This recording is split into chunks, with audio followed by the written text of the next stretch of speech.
Assalamualaikum warahmatullahi wabarakatuh.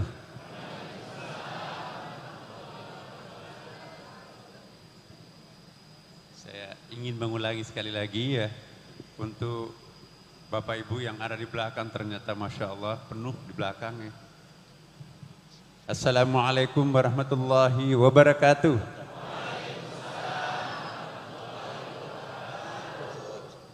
Alhamdulillah, alhamdulillahilladzi arsala rasulahu bil huda wa dinil haqq liyudhhirahu 'ala ad-din kulli walau karihal musyrikun. Asyhadu an la ilaha illallah wa asyhadu anna Muhammadan 'abduhu wa rasuluh. Al-mab'uts ilan nasi kaffatan basyiran wa nadhiran wa da'iyan ila Allah bi idzni wa sirajan munira. Allahumma salli wa sallim ala hadzal nabiyil karim wa rasulil azim wa ala alihi wa ashabihi wa man tabi'ahu ila yaumiddin. Yang sama-sama kita hormati, kita muliakan guru kita bersama Al-Mukarram Bapak Kiai Haji Muhammad Syihab, Profesor Doktor, adalah orang tua saya ya. Beliaulah yang membawa saya ke Jakarta ya. Kalau bukan karena Pak Quraisy mungkin saya nggak lihat Jakarta. Jadi sebagai asisten di UIN Jakarta pada waktu itu, beliau meminta supaya saya sekolah lanjut. Tadinya kami hanya di Alauddin Makassar. Sekaligus berterima kasih Pak Quraisy. Seandainya bukan beliau, saya nggak mungkin jadi seperti ini. Yang saya hormati juga keluarga besar, para pendiri Pusat Studi Quran di sini hadir, orang tua kita semua, ya, Pak Ali, kemudian juga Pak Hussein, mungkin nggak sempat hadir ya Pak, kurang sehat. Kemudian Pak Menteri Agama kita yang dulu, saya hanya pelanjutnya, Pak Quraisy dengan Pak Lukman, kemudian juga senior saya, guru saya Pak Prof. Alwi Shihab, kemudian Pak Ketua Dewan Pakar kita ya, kita doakan semoga lekas sembuh. Kemudian tentu yang kita hormati juga ibu-ibu ya, Ibu Quraisy, Bu Alwi dan Ibu Menteri Agama Pak Lukman Hakim ya, ibu-ibu yang lain, Bapak Ibu sekalian, kalau kita ingin mengenal Rasulullah SAW, mungkin tidak sempurna kita bisa memahami tanpa memahami konteks sejarah Nabi Muhammad SAW. Kira-kira 4.500 tahun sebelum Rasulullah lahir. Hanya yang bisa dicatat dalam sejarah, karena sebelumnya itu disebut dengan prasejarah, prehistory, yaitu apa yang kita sebut dengan Bila Lama. Bila Lama ini adalah pusat kerajaan yang kira-kira pusatnya itu di sekitar Baghdad. Jadi Baghdad itu adalah kota tua, lebih tua daripada Mesir sebetulnya. Mesir itu berumur 3.000 tahun sebelum Masehi, tapi kalau Baghdad itu 4.500 tahun sebelum Masehi. Ya. Kemudian pada waktu itu muncul perang saudara, terjadilah perpecahan-perpecahan pada waktu itu. Kemudian juga lahir pusat kerajaan yang lain di Cina pada waktu itu. Sudah ada tradisi Cina yang sangat tua juga ternyata. Dan dari situ nanti lahir Konghucu, kemudian juga Taoisme, dan juga di Mesir sendiri, Mesir kuno itu ya, kita kenal Fir'aun. Jadi Fir'aun yang terbaring di Museum Louvre itu adalah Fir'aun yang ke-12. Ya, jadi kayak kita Hamengkubuwono 1, 2, 3, 4, 5. Dan Fir'aun yang diabadikan dalam Al-Quran itu, di dalam catatan sejarah adalah Fir'aun yang ke-12. Dan itulah memang yang sangat historical, diceritakan dalam Bible, diceritakan juga di dalam Al-Quran. Sistem kepercayaan apa yang dianut pada masa itu sebelum 600 tahun sebelum Masehi, masyarakat pada waktu itu sangat didominasi oleh mitos. Apa itu mitos Bapak Ibu sekalian? Kepercayaan mistik sifatnya yang menganggap bahwa alam semesta itu terbagi dua. Ada di bawah, inilah yang kasar, inilah terestrial, dan ada yang di atas di langit, itu yang disebut dengan celestial. Jadi kata as-sama di dalam Al-Quran itu bisa berarti konotatif, artinya celestial, tapi juga bisa berarti denotatif, artinya the blue sky, langit biru. Sama juga dengan bumi, bumi bisa berarti konotatif, artinya terrestrial, rendah, kotor, mekanikal, dan pokoknya rendah lah. Sedangkan makna denotatifnya adalah bumi yang kita injak ini. Nah, di dalam mitos Yunani, mitos Mesir dan mitos Cina, penguasa itu ada di langit. Dan apapun yang terjadi kehendak langit, maka itu yang akan terimplementasi di bumi. Maka itu pada waktu itu muncullah apa yang disebut dengan ilmu-ilmu tentang perbintangan tuh ya. Kalau Yunani itu misalnya kita kenal ada bintang Leo, bintang Cancer, bintang saya Cancer tuh. Nah, kemudian ada bintang-bintang lain, itu mitos-mitos Yunani. Lalu dilanjutkan mitos-mitos yang ada di India pada waktu itu menggunakan angka-angka. Lalu mitos Cina menggunakan huruf-huruf. Jadi huruf-huruf Cina itu terkait dengan mitos. Kalau sesuatu yang sifatnya luhur, tulisan Cinanya itu lurus ya. Tapi kalau itu pikirannya bengkok-bengkok, itu pasti tulisan Cinanya juga itu bengkok-bengkok itu. Jadi itu semuanya pengaruh mistis bermasa lampau. Kemudian kita lihat juga di Eropa ya. Eropa itu juga banyak sekali mitos-mitos yang sangat berpengaruh. Tapi mereka sepakat bahwa manusia itu tidak punya kekuatan mutlak. Yang mutlak itu adalah langit. Definisi langit inilah nanti bermacam-macam Bapak Ibu sekalian. Ya. Konghucu yang sangat konkret mendefinisikan langit itu ialah segala sesuatunya bersumber dari langit. Kekuasaan itu power semuanya dari langit. Maka itu kita harus terjemahkan dalam bentuk tata krama.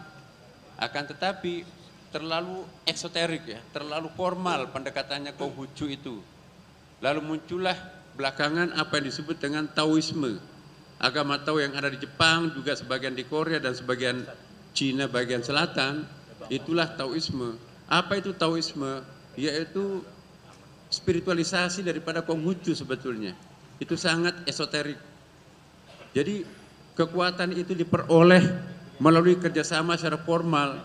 Kalau kita ingin damai di dunia ini, ikuti peraturan-peraturan yang dibuat oleh umat manusia. Itu Konghucu sangat formal. Akan tetapi menurut Taoisme pada waktu itu, jika ingin selamat dan sang penguasa abadi sebetulnya itu, yang tidak bisa terkalahkan adalah orang yang mampu berkontemplasi, menciptakan inner powernya sendiri, itulah nanti yang akan menaklukkan orang lain. Jadi bedanya Konghucu dengan Taoisme. Kalau Taoisme siapa yang mampu menciptakan keteladanan dalam masyarakat, kejujuran, keluhuran, keadilan, maka itu pasti akan menjadi pemimpin. Tapi Taoisme tidak, itu bukan jaminan. Siapa yang mampu mengasah batinnya melalui kontemplasi, maka itulah yang akan melahirkan keajaiban. Jadi dua mazhab ini nanti muncul di abad-abad berikutnya. Ada mazhab kontemplasi, ada mazhab yang konsentrasi. Konsentrasi itu fokus pada satu objek menggunakan rasio. Sedangkan kontemplasi fokus pada satu objek menggunakan rasa. Nah kita lihat menurut Profesor Hull dalam bukunya yang sangat terkenal History and Philosophy of Sciences, itu guru besar filsafat di Harvard University, membagi bahwa setiap 6 abad itu memang terjadi pergumulan antara agama dengan ilmu pengetahuan, antara agama dan filsafat. Tapi beliau hanya mengukur antara abad ke-6 sebelum Masehi sampai 1 Masehi. Lalu 1 Masehi sampai abad ke-6 Masehi, lalu abad ke-12 sampai 6 abad berikutnya. Itu sangat penting buku ini ya. Saya kira kita tidak bisa memahami Al-Quran secara sempurna tanpa memahami konteks historis kapan di mana Rasulullah SAW.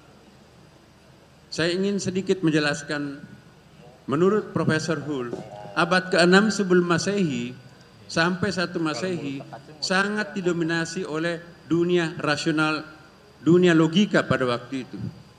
Makanya itu tidak ada nabi, tidak ada ahli agama, tidak ada ahli mistik yang lahir pada masa abad ke-6 sampai 1, abad ke-6 sebelum Masehi sampai 1 Masehi.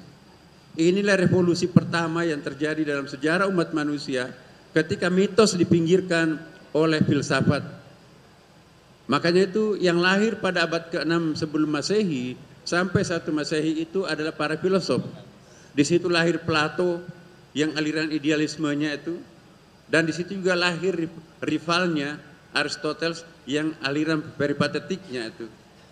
Plato menganggap bahwa wujud ini adalah di dalam kepala sebetulnya.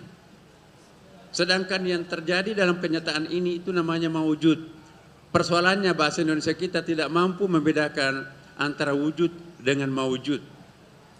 Dan seringkali kita rancu di sini berdebat, berdiskusi, maka itu Bapak Ibu sekalian, bahasa Indonesia kita itu menjadi faktor mengapa muncul problem dalam keagamaan kita.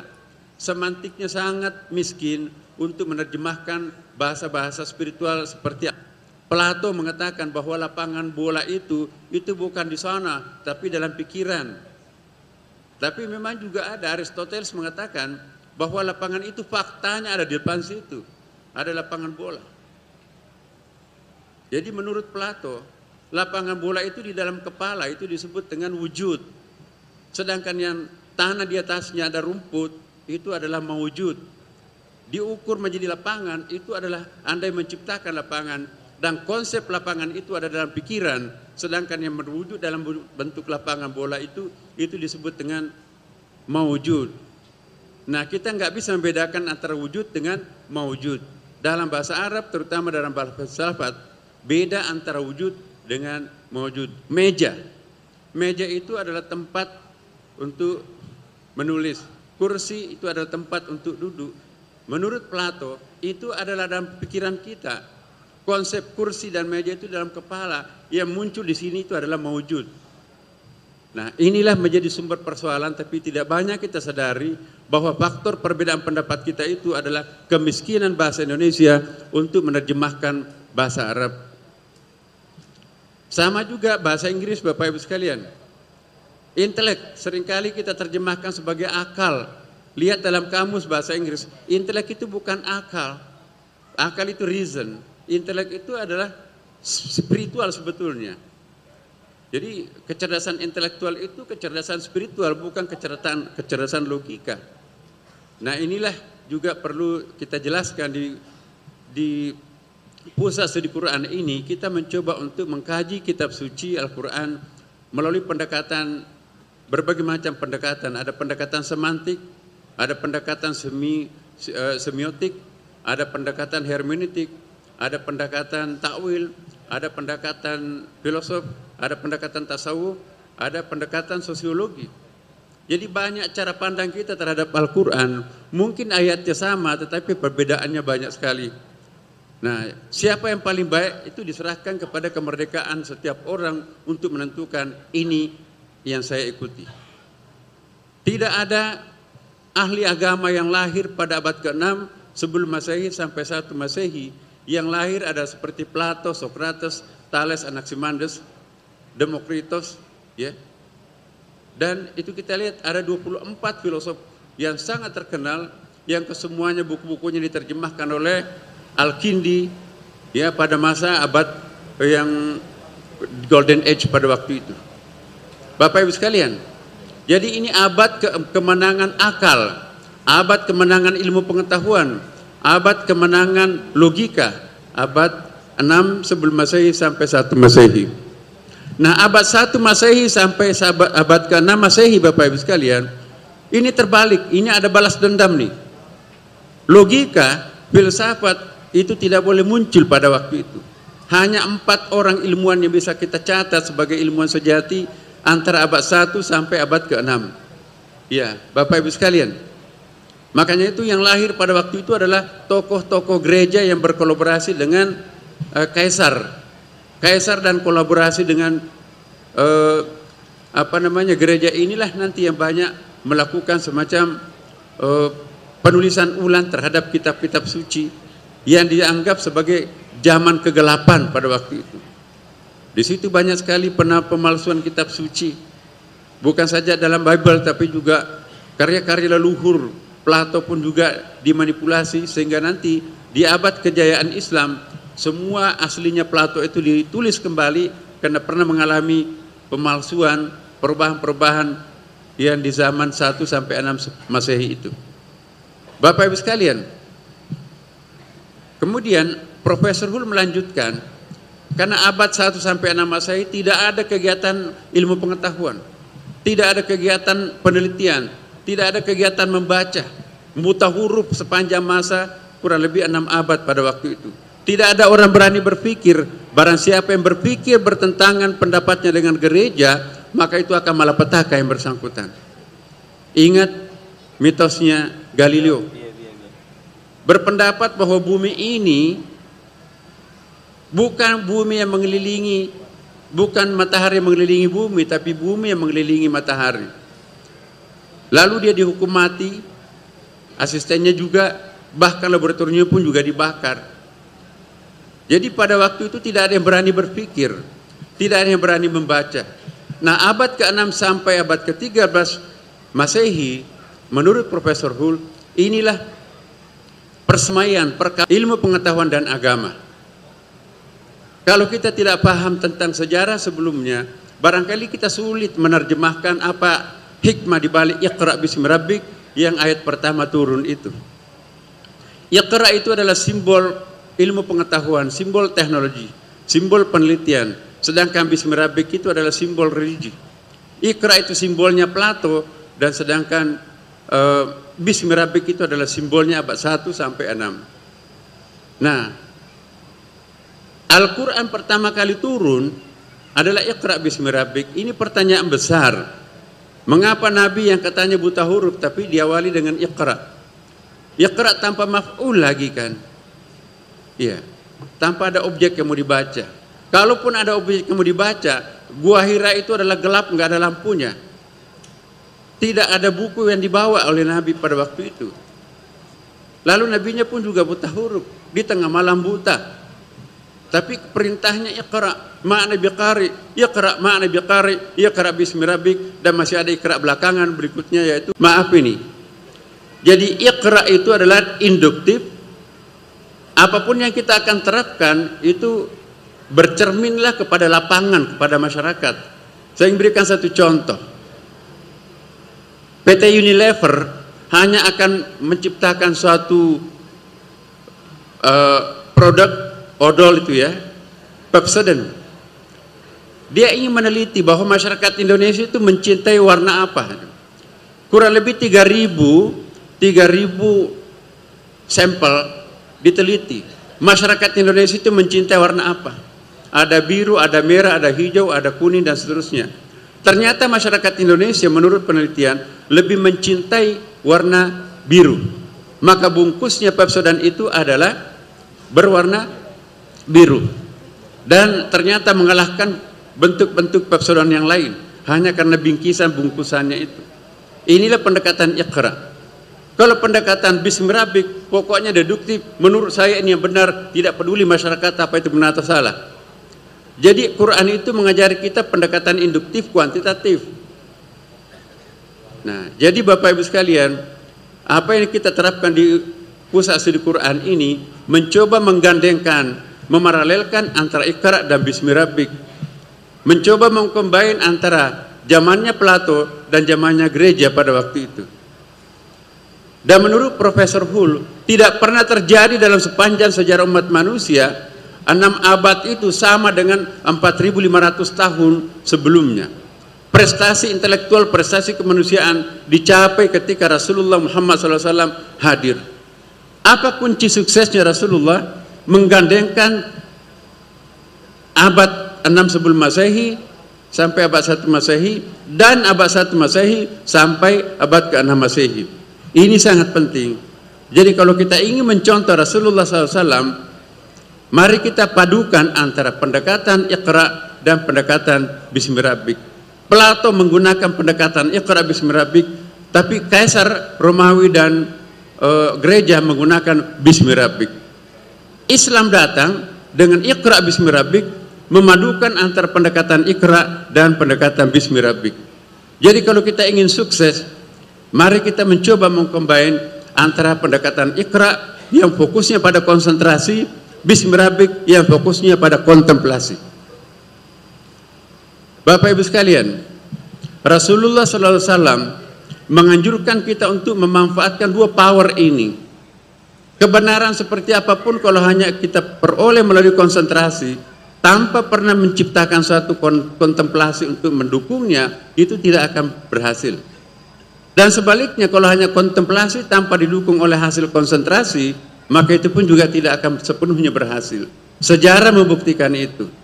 Nah, suksesnya Rasulullah karena mengkombinasikan antara metodologi kontemplasi dan konsentrasi.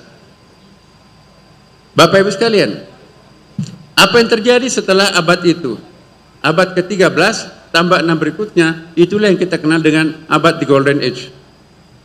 Itu menindaklanjuti apa yang dirintis Rasulullah, muncullah apa yang disebut dengan Baitul Hikmah. Rasulullah SAW itu mengidealkan suatu building, satu bangunan yang ternyata mimpinya Rasulullah itu direalisasikan pada abad tahun 700 sampai 1258 sampai Baghdad itu hancur. Bapak Ibu sekalian, apa yang terjadi sebelum 1258 di Baitul Hikmah itu? Baitul Hikmah itu terjadi persemaian antara Iqra Bismi Rabbik. Ya, buku-buku Plato itu diterjemahkan sedemikian rupa oleh ilmuwan-ilmuwan Arab. Sedangkan karya-karya yang muncul pada waktu abad 1 sampai 6 itu dilakukan pembetulan-pembetulan karena manipulasi redaksional terjadi banyak sekali di abad ini. Bapak Ibu sekalian, ciri-ciri keilmuan pra-Baghdad hancur, ilmu pengetahuan itu sangat integrated. Tidak ada ilmu umum, tidak ilmu agama. Coba kita lihat, Jabir bin Hayyan, alumni daripada Baitul Hikmah ini, dia adalah bapak ilmu kimia. Dia bapak ilmu kimia tanpa laboratorium. Laboratoriumnya adalah sajadah tengah malam. Dia anak nakal dalam biografinya itu. Sehingga dia bertobat di tengah malam. Dia bisa menangis. Hati yang membeku, yang membatu seperti ini, ternyata bisa lembut. Ya, bisa kinclong. Sampai pagi hari dia duduk menyaksikan batu. Batu ini pun juga bisa kinclong kalau diasah. Dibelah batu itu diasah jadi permata. Ya. Dia memungut sebuah logam. Logam ini juga bisa menjadi logam mulia. Dia tempa sedemikian rupa jadilah emas. Belakangan laboratorium menjadi konfirmasi terhadap temuan kontemplasinya. Jadi penyatuan antara kontemplasi dan konsentrasi itu yang dilakukan oleh 27 ilmuwan pemenang hadiah Nobel, seandainya ada Nobel pada waktu itu. Jabir bin Hayyan bapaknya ilmu kimia, lahir tahun 740. Kita kenal juga seperti Al-Khawarizmi, bapaknya Al-Jabar, bapaknya matematik. Itu juga ditemukan di dalam sajadah tengah malam juga. Di tengah malam dia menyaksikan banyak bintang. Semakin ditatap semakin banyak, tapi tidak ada artinya kita bicara banyak tanpa bicara tentang angka 1. Bukankah 1000 itu kelipatan 1000 dari angka 1?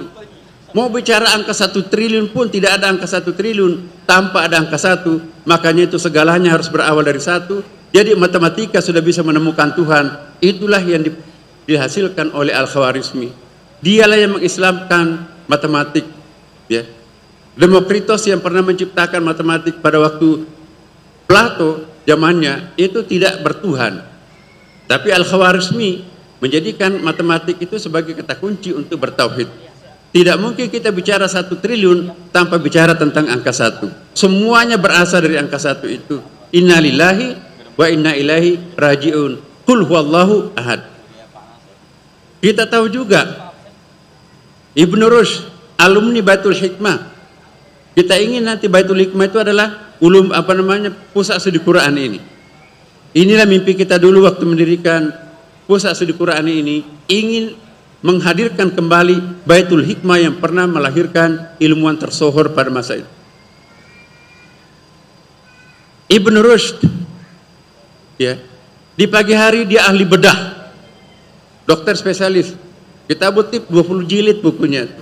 Di siang hari dia filosof, dia membuat anotasi mensyarah bukunya Plato dan Aristoteles Dia mengkritik bukunya gurunya secara tidak langsung, ya, bukunya Imam Al-Ghazali.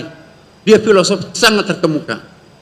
Di sore hari Bapak Ibu sekalian, dia seorang fuqaha, menulis Bidayatul Mujtahid 2 jilid, perbandingan mazhab sampai masuk Syiah di situ 5 mazhab. Saya tidak pernah membaca perbandingan mazhab yang sepraktis dengan Bidayatul Mujtahid itu. Di malam hari dia seorang sufi, bayangkan. Lupa kalau dia seorang filosof. Kalau kita baca apa itu? Maibanil Hikmah wa Syariat, bukunya itu luar biasa. Nah, kita juga tahu siapa, ada namanya Al-Farabi, Al-Muallimus Tsani. Jadi guru pertama itu adalah Plato, Al-Muallimus Tsani itu Aristoteles. Tapi juga ada rivalnya Plato menjelma menjadi Ibnu Sina, very pathetic. Jadi itu berdebat lagi di situ antara Al-Farabi dengan Ibnu Sina di abad pertengahan, di abad kejayaan Islam ini. Bapak Ibu sekalian, luar biasa abad ini melahirkan ilmuwan tersohor, termasuk Ibnu Haytham di optik. Ini ada kasusnya Bapak Ibu. Roger Bacon ini dianggap nabinya ilmu pengetahuan barat, dibikinkan patung di Eropa Bapak Ibu sekalian. Hebat sekali karena bukunya di optik. Ternyata kira-kira 50 tahun setelah dipatungkan gambarnya itu, ketahuan bukunya Kitabul Manadir yang ditulis oleh Ibnu Haytham ternyata adalah copy paste terjemahan daripada Kitabul Manadir yang ditulis oleh Ibnu Haytham. Maka itu Roger Bacon ini dianggap nabinya ilmu pengetahuan barat, dirobohkan patungnya Bapak Ibu sekalian. Ini adalah plagiator. Jadi ilmuwan barat itu sebetulnya adalah bersumber daripada ilmuwan Baitul Hikmah. Maka itu kita ingin memimpikan bahwa pada mulanya Pusat Studi Quran ini akan kita jelmakan kembali Baitul Hikmah. Perpaduan antara hasil konsentrasi dan hasil kontemplasi. Tidak ada ilmuwan sejati hanya mengandalkan konsentrasi, tapi juga tidak ada ilmuwan sejati mengandalkan kontemplasi. Pendekatannya adalah harus ikra dan bismi rabbik. Ikra tanpa bismi rabbik hanya akan melahirkan monster. Tapi bismi rabbik tanpa ikra itu hanya melahirkan orang-orang lumpuh. Makanya itu perkawinan antara ikra dan bismi rabbik ini merupakan tantangan kita ke depan. Bapak Ibu sekalian, terakhir, jika kita ingin mencontoh Rasulullah yang kita peringati hari ini, substansinya adalah mari kita mencontoh secara substansial. Nabi Muhammad SAW memberikan tempat kepada konsentrasi itu, juga memberikan tempat pada kontemplasi itu. Tidak bisa kita figurkan Rasulullah itu hanya ahli bismi rabbik, tapi dia juga adalah ahli iqra. Banyak sekali baca bukunya guru kita Pak Quraisy, bagaimana Nabi seorang rasionalis, tapi juga pada saat yang bersamaan bagaimana Nabi juga seorang ahli kontemplasi. 6 tahun lamanya Rasulullah turun naik ke Gua Hira, sama dengan ya Siddhartha Gautama, ya 6 tahun juga lamanya itu bersemedi di bawah pohon Buddhis. Sama juga dengan Konghucu, kurang lebih 6 tahun juga dia bersemedi sampai menemukan pemikiran itu. Taoisme yang melahirkan teori Yang Yin itu juga kurang lebih 6 tahun. Dan Profesor Hull tadi mengatakan bahwa setiap 6 tahun itu ada siklus pertarungan antara ilmu pengetahuan dan agama. Nah, sekarang kita berada pada abad ke-6 mana ini? Nah, Bapak Ibu sekalian, insya Allah saya tidak ingin mengatakan tidak akan tersesat ya. Bersama Pusat Studi Quran, maka kita akan melakukan pendekatan yang komprehensif. Banyak lembaga-lembaga hanya mengandalkan ikra, tapi tidak ada bismi rabbiknya. Ada juga lembaga hanya mengandalkan bismi rabbik tanpa ikra. Pusat Studi Quran ini adalah memaralelkan, mengawinkan ikra bismi rabbik. Semoga Allah Subhanahu wa taala memberkati kita semuanya. Wallahu muwaffiq ila aqwamit thariq. Dan sebelum saya akhiri, saya mohon izin Pak Quraisy, saya harus meninggalkan tempat ini karena ada acara lain di tempat yang lain. Wallahu muwaffiq ila aqwamit thariq. Wassalamualaikum warahmatullahi wabarakatuh.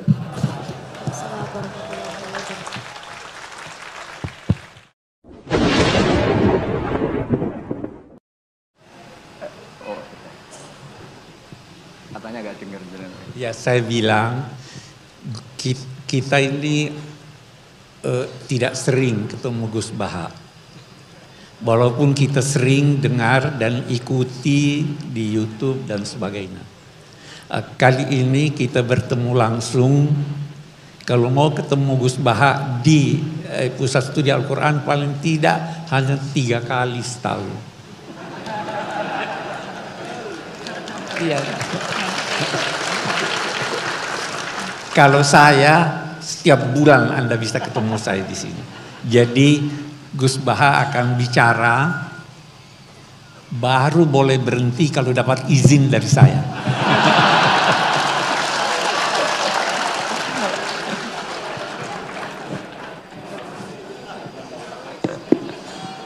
Assalamualaikum warahmatullahi wabarakatuh. Alhamdulillahirabbil alamin wassalatu wassalamu ala asyrofil mursalin sayyidina maulana Muhammadin wa ala alihi washabihi ajmain amma ba'du. Niki nderekaken tuh ngikuti yang diinginkan Abi Quraisy. Terima kasih Pak Nazar karena sudah jenengan bingung semua. Jadi kalau jenengan ingin Islam legal formal ya ikut Pak Nazar karena Menteri Agama itu yang ngatur Islam secara legal formal. Kalau ikut saya berarti ya ilegal. Saya tadi guyon sama Pak Quraisy, menantunya itu bangga karena mertuanya bisa maksa Gus Bak datang ke sini. Begini ya, jadi neladani Rasulullah itu yang gampang-gampang saja. Nabi itu dalam keseharian itu biasa sekali, tapi hasilnya luar biasa. Kalau jenengan semua memang benar-benar biasa itu. Nah itu juga bagus karena nggak ingin nyaingi apa Nabi.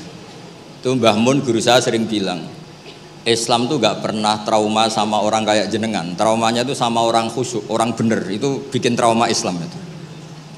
Karena yang ngaku Nabi, yang aneh-aneh itu yang kayak Nabi mesti yang khusyuk-khusyuk. Yang kayak jenengan tuh mesti tidak bisa. Karena untuk jadi kiai saja orang tidak percaya, apalagi jadi Nabi itu. Jadi maka bersyukurlah karena Anda tidak mungkin mengaku sebagai Nabi apa? Palsu. Karena untuk jadi kiai saja orang nggak percaya. Saya tadi pagi saya setiap kesini itu mesti ngaji dulu di Begi. Jadi setahun itu mesti sudah lebih dari 3 kali. Bedanya nggak ketemu jenengan. Begini, saya tadi ngaji sama bareng-bareng Pak TGB, beliau baca Itqon, saya baca Al-Muhaddam. Ini saya cerita yang ringan-ringan. Sekarang kan baru rame misalnya ajaran akhlak. Allah sendiri itu kalau boleh dibahasakan itu paling berakhlak. Saya beri sekian contoh betapa Allah itu sangat menata tata krama. Kata Allah, saya ini Tuhan. Inni haramtu zulma ala nafsi wa ja'altuhu bainakum muharraman. Kedoliman itu saya larang, bukan pada kalian saja, saya sendiri melarang diri saya berlaku apa? Dolim. Terus Allah diceritakan oleh Rasulullah SAW, kata Nabi, Innallaha hayyun karim. Allah itu pemalu. Jadi malu, ini ada Pak Lukman Hakim. Malu kalau ada orang mengangkat tangan kemudian nggak diijabahi. Saya malu, orang itu sudah ngangkat tangannya, sudah gini kok tidak saya kasih. Terus contoh lagi, ketika Anda merasa aktor pemberi sedekah, aktor apa? Itu Allah mengistilahkan dirinya itu mangdalladzi yuqridu waha qardan hasana. Siapa yang mau menghutangi saya? Ini Allah zat pemilik langit bumi yang punya semuanya, tapi mengistilahkan dirinya siapa yang mau menghutangi saya? Siapa yang mau menolong saya? Intan surwaha yansurkum. Sehingga posisi adab ini yang dipakai di pesantren, di semua tradisi kita. Saya kalau merasa di sebagai narasumber mungkin saya tidak mau ngisi karena itu jumawa. Tapi kalau merasa disuruh menantunya Pak Quraisy, Mas Fikri tadi, itu berakhlak sekali itu. Seorang Gus Baha disuruh sama Fikri Segaf. Oh itu berakhlak sekali itu. Yang nyuruh yang nggak berakhlak itu. Ya Pak Alwi siap itu, keponakan antum itu yang nggak berakhlak itu. Jadi dulu Islam itu segampang itu. Di kitab Bukhari diterangkan, nanti saya berdoa sama Allah supaya nanti ada isyarah supaya berhenti, jadi nggak lama-lama nanti. Nabi itu nggak jaga imet, Nabi itu pernah jalan-jalan. Kebetulan saat itu mau haji. Itu dicegat sama perempuan, Imro'atun bin Khos'am. Itu ceritanya semuanya seputar manusia. Imro'atun bin Khos'am ini cantik sekali. Kendali untanya Nabi dipegang terus. Kata Imro'atun bin Khos'am, ya Rasulullah, inna faridatawa ala ibadi adrokat abi syekhon kabiron. Nah ini saya menunjukkan apal bukan karena saya pinter, bukan. Tapi memang pinter bener, maksudnya bukan. Karena kenapa saya nyebutkan Arabnya bukan apa? Karena nanti bisa dikoreksi Pak Kures kalau salah terjemah atau salah arti. Dan saya mohon doa jenengan ini Mas Lukman Hakim supaya jadi kiai. Abahnya tuh kiai, saya tuh ngefans sama abahnya. Saya sering baca soroh kata, makanya saya tagih. Jadi malah ngarang bahasa Indonesia. Abahnya tuh kalau ngarang bahasa Arab. Kayaknya jaga sopan. Kalau nyanyi abahnya kan nggak sopan, makanya terus dibawa. Itu ya bagian dari Islam juga. Saya pernah ditegur sama murid-muridnya Mbah Mun, Gus, kamu itu ngaji kayak saya, maksimal takrib. Kenapa? Kalau saya ngaji Wahab, kayak Mbah Mun, tidak sopan namanya. Di bawahnya saja, biar tetap apa? Sopan. Teman saya itu ngilhami saya sampai sekarang, bilang gini, Gus nanti jangan terlalu soleh ya, biar surganya sama saya katanya. Kalau terlalu soleh nanti surganya sama Mbah Mun, apalagi sama Rasulullah sungkan, gak iso ngopi-ngopi. Itu guyon tapi tak angen-angen bener. Ya jadi jangan bayangkan di surga sama Rasulullah sungkan teman. Teman kan sudah capek sholat subuh atau kan ingin nggak subuh? Karena surga. Saman kan mau poligami aja takut istri nanti kan bidadarinya banyak. Kalau ada Nabi sungkan. Dan nanti sama saya aja di pinggir-pinggir yang enggak. Supaya enggak apa? Tapi kalau amal pas-pasan kuotanya tidak cukup langsung neraka itu resikonya. Karena pas sekali nggak cukup neraka. Makanya kuotanya lebih tapi surganya yang apa? Biasa aja. Imro'atun bin Khos'am itu cantik. Nabi pas itu dionta Ardafa Al-Fadl bin Abbas. Fadl bin Abbas ini sepupunya Nabi. Fadl masih muda, masih ganteng muda. Terus fanadharul Fadl ilaiha wa nadharat ilaihi. Nah ini cerita betapa Nabi sebagai pengajar itu manusiawi sekali. Terus falau wa Rasulullah unukal Fadl. Nabi cara sekarang memalingkan Fadl supaya agak ngelihat perempuan ini, Imro'atun min Khos'am. Pas Nabi lawa mungkin agak keras, Abbasnya tersinggung. Lawaita ibna ammik. Gimana kamu sama sepupu kok gitu? Kata Nabi, ini Fadl ingin ngelihat Imro'atun min Khos'am tadi, gadis dari Khos'am. Nah ini supaya sama ngerti, jangan bayangkan Nabi itu terus orang kalau mau tanya kok di jalan nggak sopan, nggak berakhlak gitu. Ya biasa aja dijawab ya di jalan itu. Yang tanya juga nggak sowan dulu nggak, ya di saja. Nah sekarang beberapa ustadz itu kalau ada orang tanya disuruh ke rumah, ternyata ustadznya masih belajar dulu. Itu nggak urusan sopan, ilmunya nggak cukup kalau jawab langsung tuh nggak cukup. Terus dikemas sopan, nggak sopan tanya di jalan, di rumah. Pertanyaannya kasih dulu, ternyata belajar dulu. Oh itu benar-benar ustadz nggak sopan itu. Kan nggak efisien, nggak apa? Ini cerita di Sahih Bukhari. Inna faridatallahi ala ibadi adrakat abi syekhon kabiran la yastati'u ayasbuta ala rohilah wa fi riwayatin ayastamsika ala rohilah. Afa ahujju anhu. Bapak saya itu tidak kuat haji. Dan sekarang haji sudah wajib. Ini gimana? Apa saya perlu hajikan? Itu awal ada haji niabah. Kalau di masyarakat disebut kaji amanah. Jadi kaji amanah itu tidak nunggu meninggal. Orang stroke nggak mungkin haji itu sudah bisa dikajikan apa? Amanah. Saya itu punya teman kurang ajar sekali Pak Kures. Saking kurang ajarnya bapaknya itu hidup. Bapak kamu kajikan plus mahal kok kaji plus masih 400 juta. Nunggu meninggal saja kaji amanah 10 juta cukup. Wah kurang ajar betul itu. Sudah gitu masih bilang malah infonya Gus kalau orang Madura berani 4 juta katanya. Wah ngawur betul kamu itu katanya. Itu berkahnya orang tadi, gadis tadi tanya sama Nabi itu akhirnya haji makdum itu 2. Ini saya ngomong fikih supaya aman ngerti fikih. 1 amanat anil mayyit karena memang sudah tidak bisa haji. 2 amanat anil makdum. Kalau di fikih disebut haji apa? Amanat dari makdum. Orang hidup tapi nggak mampu apa? Haji. Terus saya bilang sama tadi yang agak kurang ajar tadi.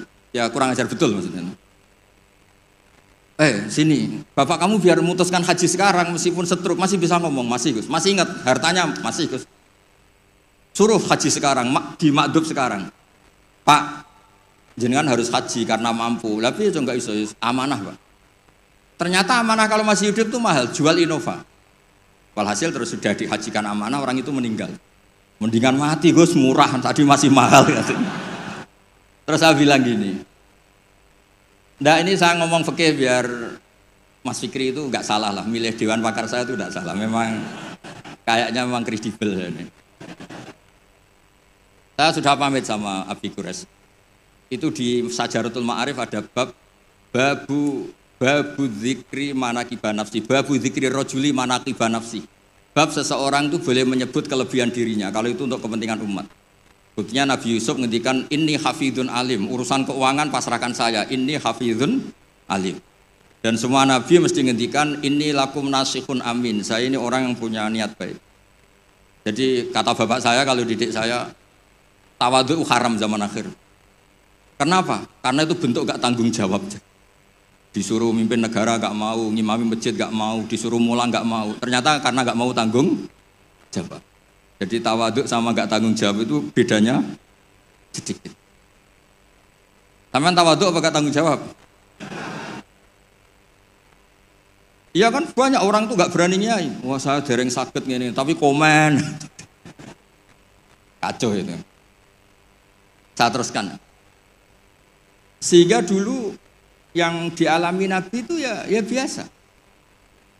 Sampai di Bukhari dibabkan berkali-kali. Babul futya fit thoriq. Bab Nabi itu biasa ngasih fatwa di jalan. Ada lagi dibabkan babu hajjil mar'ati anir rojuli. Biasanya di fikih itu kan pola ibadah lelaki sama perempuan kan beda. Tapi di bab haji niyabah, ini ada Buya Aksin Sakho. Itu perempuan boleh menghajikan bapaknya. Makanya diulang lagi babu hajjil mar'ati anir rojuli. Bab perempuan menghajikan lelaki. Kayak apa luar biasanya Nabi. Jadi Nabi itu kesehariannya biasa. Makanya Anda tidak usah khawatir misalnya di pesantren atau di komunitas Jawa atau di komunitas orang Timur, orang Indonesia. Mendidik akhlak, takut itu terlalu apa itu gak usah khawatir. Allah sendiri itu yang paling sopan. Sampai bilang untuk dirinya sendiri, kataba rabbukum ala nafsihir rahmah. Kataba itu mengharuskan, Allah itu mengharuskan dirinya untuk berbuat kasih sayang. Coba orang diwajib-wajibkan itu kan berat. Kayak sampean tak suruh-suruh itu kan berat. Tapi Allah menyuruh dirinya, aujaba ala nafsih, kataba rabbukum ala nafsihir rahmah. Makanya saya kalau baca Quran tuh sering nangis. Cara boleh dibahasakan tuh sekesatria itu, Allah ngelola alam raya ini. Makanya dulu tuh banyak ulama itu pede. Saya tadi jagungan sama Pak Kures. Ulama dulu tuh pede. Kalau mau mati itu senengnya minta ampun, seneng sekali. Nggak kayak jenengan, hidup gak berani, mati ya gak berani itu. Wah, itu kacau itu. Mati itu dulu, ini cerita orang dulu. Kenapa ada tarian Jalaluddin Ar-Rumi, tarian kematian, tapi tidak usah ditiru, nanti dianggap aliran sesat. Karena di Indonesia itu kalau aneh-aneh terus bisa di-SK aliran sesat. Meskipun Pak Menteri tadi sudah pulang, tapi kalau tahu sampean sesat langsung dikasih itu. Itu Jalaluddin Rumi, pas mau meninggal itu santri-santrinya nangis. Terus kata beliau, kamu harusnya nggak usah nangis, kamu harusnya seneng. Kamu punya guru yang sekarang mau ketemu sama yang sangat dicintai. Kamu itu santri bodoh betul. Gurunya mau ketemu yang dicintai kok kamu nangis. Ayo tertawa semua. Tapi kalau kamu praktekkan, dibengkolang orang banyak kamu. Itu akhirnya santrinya senang gurunya. Alhamdulillah guruku meh mati, alhamdulillah. Tapi dilihat kematian adalah awal ketemu yang dicintai. Lah begitu itu ya bersanad. Ketika Bilal, Sayyidina Bilal itu mau meninggal, itu orang sekelilingnya nangis. Beliau ya marah, jangan nangis. Ghadan nalqal ahibbah Muhammadan wa hisbah. Besok saya ini mau ketemu Rasulullah Muhammad. Kamu gak usah nangis. Ghadan nalqal ahibbah Muhammadan wa hisbah. Tapi mereka ngajarkan kebenaran tuh rileks. yang mengajarkan kebenaran itu real. Ini cerita sunnah Rasul yang mudah kita tiru. Sama nggak usah bayangkan jadi kiai sufi terus terkenal wali, repot. Bisa kiamat kalau yang jadi wali sampean. Saya keberatan, betul keberatan. Mungkin Pak Kures nggak apa-apa, orang sepuh itu biasanya legowo, gak apa-apa yang wali kowe. Saya yang komplain. Nggak terima saya. Karena nggak lewat saya, kalau lewat saya lewat orang dalam. Dulu Nabi Ibrahim itu pernah ingin umur tua. Allahumma rzuqni umran tawilan itu. Ini cerita kalau Allah itu ngelola agama ini ya seni, nggak terlalu serius. Sama Allah itu nggak dijawab. Ada orang sepuh sowan ke Nabi Ibrahim dikasih anggur. Ketika dimakan dikunyah keluar lagi, ngalir lagi. Ketika dikunyah ngalir lagi keluar. Orangnya sepuh. Nabi Ibrahim langsung masuk kamar. Ya Allah, ini engkau nyindir saya. Hem kena nganti tua, ya senasib pemuniku. Akhirnya, ya Allah, doa tadi nggak jadi. Gitu. Artinya segampang itu Allah jawab. Pernah Nabi Ibrahim itu didatangi malakul maut. Saya pernah cerita ini. Israel datang ke Ibrahim. Saya disuruh nyabut nyawa kamu. Nabi Ibrahim kan GR. Ya beliau kan Khalilur Rahman, makanya marah dia. Nggak mungkin, Allah nggak menginfo dulu sama saya. Kalau kamu mau cabut saya, kamu ngawur Israel. Makanya kalau kamu bisa ngawurkan Israel itu sanadnya sampai Nabi Ibrahim itu. Kalau berani, ngawur kamu. Saya nggak dikasih info dulu. Hal ra'aita habiban yumitu habibah. Masa ada kekasih bunuh yang dikasih, ini nggak bener. Logika kamu nggak bener. Wah Israel kan nggak bisa debat ya. Nggak pernah kuliah, nggak pernah munakosah.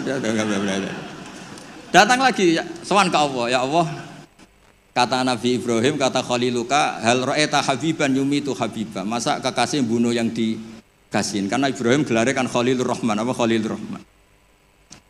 Terus sama Allah, kamu bilang gini Israel kan nggak bisa mikir.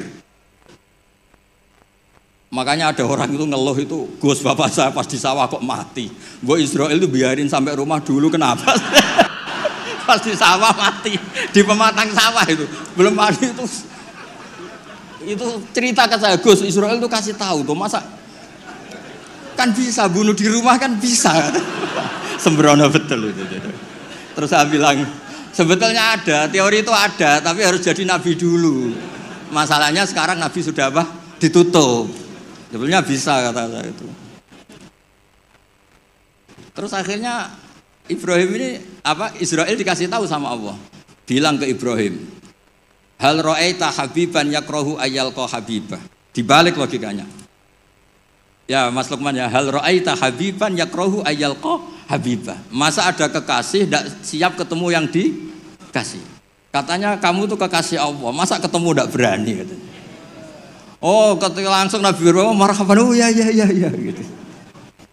Masalahnya Anda tidak kekasih Allah. Makanya jangan mati dulu. Nunggu di ACC jadi apa? Kekasih. Nanti baru mati. Jadi intinya beragama itu rileks, ada diskusi, ada somasi, ada komplain. Enggak apa-apa.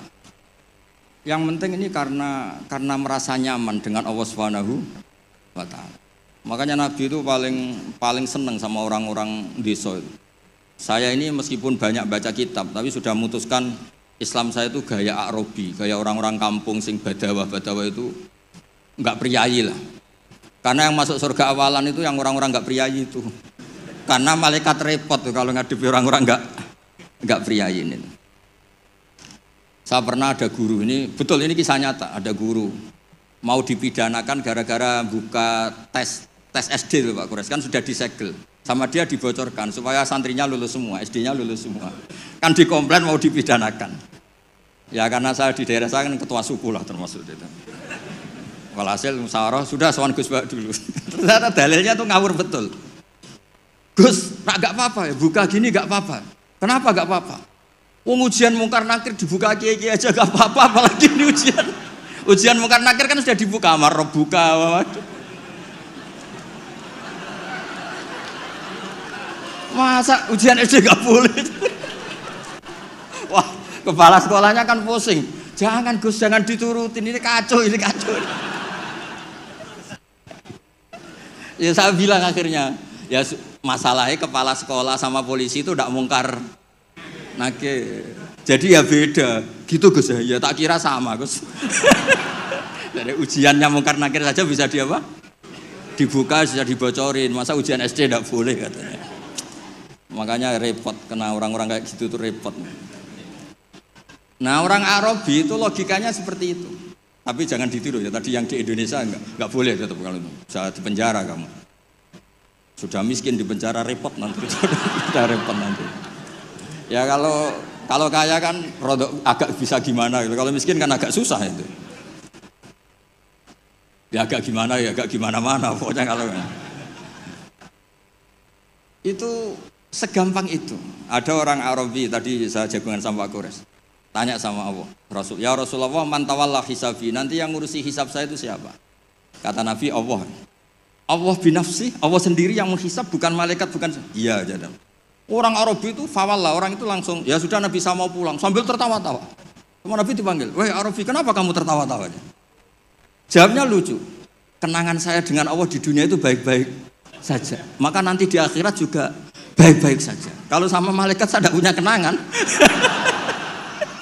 Loh itu Nabi komentar itu fakuhal Arabi, kamu pinter yo gitu. Makanya kamu harus yakin kalau nanti ketemu Allah itu baik-baik. Buktinya kita di dunia tanpa prestasi ya baik-baik saja. Kita penuh problem, Allah ya baik-baik saja. Enggak terus, makhluk tanpa ada gunanya keluar dari bumiku ya. Nah itu penting. Jadi Allah itu suka. Makanya ada hadis ana indadzoni abdibi, saya ini terserah cara pandang. Ini yang terakhir meskipun belum disemprit Pak Kures. Sudah dapat izin. Di kitab Ihya, saya berkali-kali cerita ini. Kitab Ihya itu meskipun hadisnya banyak yang nyoal, tapi kitab itu kitab keramat. Makanya ada pensara Ihya namanya Sayyid Zabidi itu. Beliau sering ngendikan hadal hadis min haisul matnu dhaif lakinnahu masyhurun wa yu'adituhu fil makna al ahadits as-sahihah. Jadi intinya itu hadis ini secara teks memang masalah, tapi secara makna dikuatkan oleh sekian riwayat-riwayat yang apa? Sahihah. Jadi yang dhaifnya itu hanya min haisul lafdu atau hadal lafdu bi ini masalah, tapi min haisul makna itu enggak masalah. Ada orang itu sudah di neraka 2, dipanggil sama Allah ke surga. Allah itu tanyanya unik. Ini di terakhir kitab Ihya di kitab Ar-Raja. Gimana rasanya di neraka? Karena di neraka ditanya sama Allah. Wah, enggak enak Gusti. Kami tanya, lah kamu gimana di neraka? Wah, enggak enak Gusti. Sudah diborgol, dibakar api, pokoknya enggak enak Gusti. Terus yang satu disuruh, ya sudah kembali lagi ke neraka. Itu lari semangatnya minta ampun, lari ke neraka, semuanya minta ampun. Marhaban ya Allah, ya sudah lari ke neraka. Lah kan dia. Wih kok semangat gitu. Terus dipanggil sama Allah, kenapa kamu semangat masuk neraka? Karena ini perintah engkau. Saya sampai masuk neraka itu gara-gara kalau engkau perintah tidak pernah nurut. Makanya kali ini saya nurut. Lari ke neraka. Ya sekaligus ini ijazah. Nanti kalau disuruh ke neraka lari sekencang saya ini sudah trauma, sudah nyesal. Karena dulu ketika engkau perintah saya tidak pernah nurut, makanya saya semangat gitu, nurut, karena ini perintah jenengan. Terus pas lari kencang neraka sama Allah dipanggil lagi. Ya sudah, kamu anak baik, di sini aja. Nah khawatir saya nanti kalau kamu lari ke neraka sama Allah dibiarin. Nah itu tidak tahu saya ini. Tapi berkahnya ngaji ini, kamu husnudzon saja, nanti dipanggil apa? Woi anak baik, tak suruh langsung apa? Langsung lari. Itu cerita di Ihya. Yang kedua, yang satu agak bandel. Ayo kamu kembali lagi ke neraka, kamu kan penghuni neraka. Diam saja. Terus, kenapa kamu diam? Teman kamu lari kok kamu diam? Saya itu yakin ketika engkau memanggil saya ke surga, itu tidak akan lagi mengeluarkan dari surga. Itu keyakinan saya. Tadi GR. Terus sama apa? Ya sudah, ana indadzoni abdibi. Jadi dua-duanya itu benar. Jadi segampang itu beragama. Nanti di akhirat gak ada komentator, gak ada analis, gak ada aman. Jadi tidak bisa kamu menganalisis Allah, nanti mau apa ya? Tidak bisa. Apalagi masuk TV, nggak bisa. Jadi hubungan dengan Allah itu segampang itu. Nah, saking gampangnya hubungan dengan Allah itu Nabi pernah bikin MOU sama Allah. Dan itu yang dipakai seluruh kiai di seluruh dunia. Di semua kitab. Ya Allah, manusia itu kan tempat salah dan lupa. Bu ya Allah, jangan langsung menghisap kalau ada manusia salah dan lupa. Loh, itu sama Allah diturutin. Makanya Nabi ngendikan uqtitu khamsan lam yu'tahunna ahadun qabli. Di antara yang disebut tuh khawatimu suratil Baqarah. Coba kita ini disuruh Nabi dan dilegalkan Allah. Enggak terima menteri agama, yang legalkan Allah Subhanahu wa taala ini. Disuruh berdoa, Rabbana la tu'akhidna in nasina aw akhtana. Coba. Doa itu kan agak ngawur sebetulnya. Masa lupa atau salah minta dimaklumi.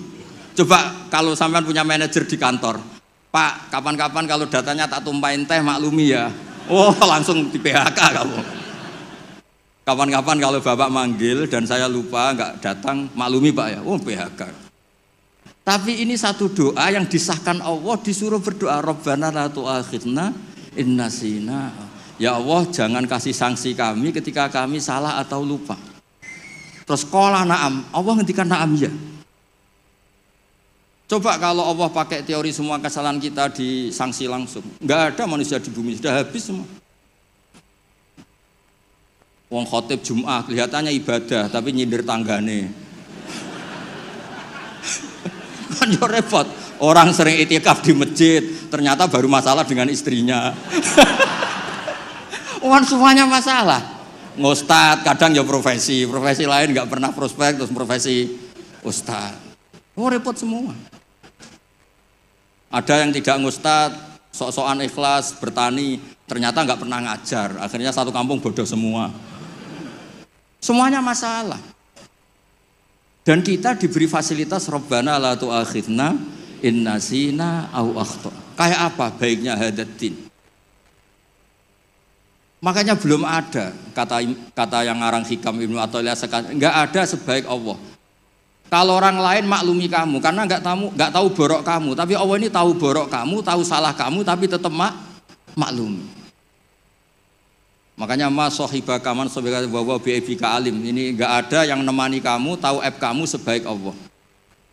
Makanya kitab Hikam itu ada kata-kata yang bagus. Innama akromaka jamilu satri. Ketika kamu terhormat itu sebetulnya saking pandai-pandainya Allah menutupi aib kamu. Coba misalnya rata-rata ini bapak-bapak, ibu-ibu nikah sama perempuan itu pilihan terakhir apa pilihan sejati? Terakhir kan? Coba itu kalau direkam, saya sebetulnya cinta ini, tapi nggak dapat ya dapatnya. Terus itu terekam, kayak apa prahara keluarga itu? Saya sebetulnya ingin ini, tapi nggak kesampaian, akhirnya sedapatnya.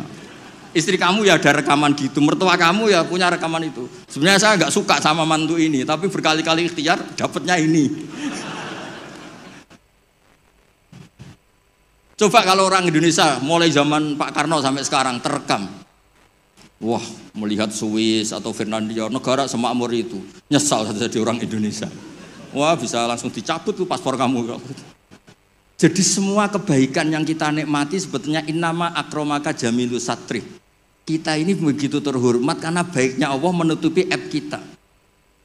Coba kalau aib kita dibuka, cara diskusi kita, logika kita dibuka. Ya contoh gampang suami istri loh.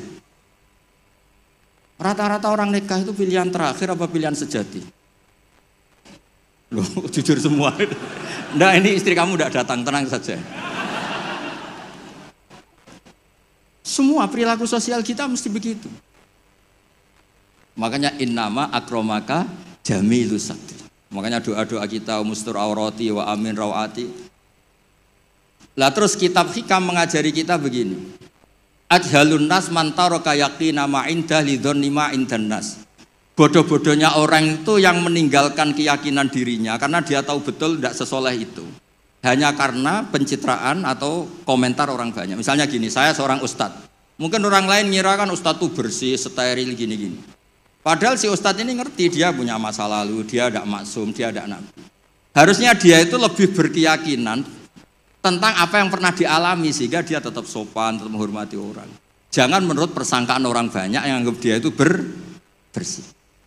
Jadi misalnya gini, Anda dosen di IAIN atau UIN atau di pondok atau di kampus apa saja, atau Anda menteri, ada presiden, siapa saja. Sebetulnya kan setelah kita jadi dosen mungkin kita ngomong, oh ngajar itu ibadah, mencerdaskan bangsa gini-gini. Ternyata mungkin Anda ini cita-citanya itu jadi pengusaha, berhubung gagal daftar jadi dosen. Banyak tuh teman-teman saya yang jadi ustadz, Gus aku bisnis bolak-balik gak kasil Gus, jadi ustadz malah jadi kiai. Kalau itu dibuka Allah semua habis. Misalnya keluarnya menteri, wah enak jadi menteri, ditegar-tegur tok mbek presiden. Kalau itu direkam, wong saya ini cerita saya terakhir. Saya itu pernah ketemu Kiai sepuh Pak Guru, sepuh sekali, temannya Bapak. Datang ke saya. Agak kacau betul ini, mentang-mentang temannya Bapak sama saya itu gak bosok. Saya tetap cium tangan untuk temannya Bapak. Pas rame-ramenya MUI ngaramkan rokok itu. Gus saya ini mau tanya jenengan, kalau jenengan jawab haram tak lawan. Waduh. Kalau jawab haram tak lawan katanya. Kalau jawab halal tak ikuti katanya. Yang saya senang dari cerita dua kiai sepuh ini begini. Saya ini kiai sepuh Gus. Saya ini hiburan saya itu rokok. Rokok di pojok musola. Habis maghrib sampai jam 10. Kalau istri sudah tenang, tidak berontak baru pulang. Karena kalau belum ngantuk itu bawaannya ngomel kan. Ini yang cerita dua orang ini. Jadi hiburan saya itu rokok sama teman-teman musola. Tapi sekarang rokok diharamkan. Tolong kasih tahu MUI, Gus. Raro rasanya jadi kiai katanya. Kalau orang awam hiburan kan bisa lihat dangdut katanya, bisa saweran. Saya ini kan kiai Gus, gak pantas. Hiburannya hanya rokok. Gitu aja kok diharamkan. Ya sudah bah, halal kata saya. Oh itu senengnya bukan main. Setelah itu kemana-mana bilang, kata Gus Pak halal. Waduh. Alasannya itu hiburannya katanya. Jadi saya semenjak jadi kiai itu ya sering dapat orderan fikih itu. Ya maksud saya beragama itu mudah. Yuridu wa bikumul yusra wala yuridu bikumul usra. Jadi ana intadzoni abdi. Makanya sampean harus yang seneng, yang ceria. Karena ini untuk melawan setan. Setan itu suka kalau orang Islam itu susah, kemudian menyalahkan agama ini, menyalahkan sistem alam raya ini sehingga tidak ridho dengan qada qadar. Makanya disebut innaman najwa minasyaitoni liyahzunal ladzina amanu. Jadi kalau pikiran yang ngajak susah itu minasyaiton. Berarti yang ngajak seneng itu minallah. Makanya saya ini ustadz beneran ini karena ngajak orang seneng gitu. Kalau yang ngajak susah itu masalah itu. Wong jelas di Quran la tahzan, jangan susah. Enggak ada di Quran la tafrah, itu enggak ada. Yang ada qul bi fadlillah wa bi rahmati fa bidzalika falyafrahu. Ya saya pernah dikomplain sama kiai-kiai yang khusuk-khusuk Pak Kores. Gus ini nanti kalau maghrur, orang gara-gara ngaji jenengan isane seneng tok terus atau susah. Terus saya bilang masalahnya apa? Kalau enggak tahu susah sampai akhirat kan bagus kata saya. Terus tapi itu saya enake dhewe fasik. Oh, nak fasik ku wis asli, sedurunge ngaji aku wis fasik. Kok nyala-nyalain saya kata saya. Nah ini penting ya supaya jenengan itu beragama itu rileks nyaman karena Allah itu suka sekali menghitung nikmatnya itu suka. Dulu ada orang Arabi datang ke Nabi itu gak punya apa-apa. Terus tanya, ya Rasulullah engkau menyuruh saya syukur, saya ini gak punya apa-apa. Nyukuri apa? Istri gak punya, harta gak punya, semuanya gak punya. Saya nyukuri apa? Nabi itu ngelihat sandalnya di padang pasir kan panas. Lah itu 2 sandal kamu. Kalau kamu gak punya ini panas. Oh iya ya Gusti, alhamdulillah. Hanya punya sandal itu. Ya kayak sampean itu kan ceria, punya nekat saja cukup lah. Kenapa seneng? Gak usah alasan, nekat saja pokoknya penting. Ya jadi sekaligus ijazah, jadi yang dihitung apa itu alam nasroh, hati lapang. Terus kul bifadlillah wa birahmati fa bidzalika. Bapak saya itu paling sering mensyariatkan seneng. Kalau pagi ngajak jalan-jalan saya itu, kalau ada orang miskin itu di warung nongkrong, rokoknya satu aja hutang, 1 ler saja hutang. Terus ngomong itu seakan-akan dunia miliknya. Itu kata bapak, itu hamba paling dicintai Allah katanya. Kalau presiden orang kaya seneng itu kan wajar, alasannya jelas. Ini nggak punya alasan untuk seneng.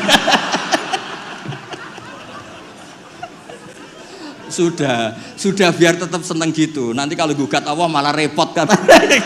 Kalau gugat Allah malah apa? Repot. Lu itu betul. Orang itu masih hidup kalau ketemu saya. Gak enak Gus dadi jenengan dadi kiai. Nakal ra pantes, gak mulang gak pantes. Enak dadi kula Gus. Apa wae pantes. Wah, repot. Ya sudah gak apa-apa. Sementing kamu gak gugat Allah kata saya itu. Karena tadi ketika orang-orang miskin dikelola nyuwun sewu orang yang tidak bertuhan, ini terus malah yang digugat Allah Subhanahu wa ta'ala. Makanya Sayyidina Umar dari sekian sanad, ini biar kita sepak kures. Dari sekian sanad yang saya terima dari guru-guru saya, dari Mbah Mun, dari itu Sayyidina Umar itu punya riwayat dari Rasulullah itu unik. Inna woha kallafani an asrifa an hudu'a. Ya saya ulang lagi. Inna woha kallafani an asrifa an hudu'a. Allah itu memaksa saya supaya apa-apa itu gak melibatkan Allah. Karena kalau apa-apa melibatkan Allah, kalau Allah kuasa kenapa ada orang miskin? Kalau Allah kuasa kenapa ada orang terlantar? Malah repot semua. Orang dilatih Islam menyalahkan dirinya sendiri. Rabbana dzolamna anfusana.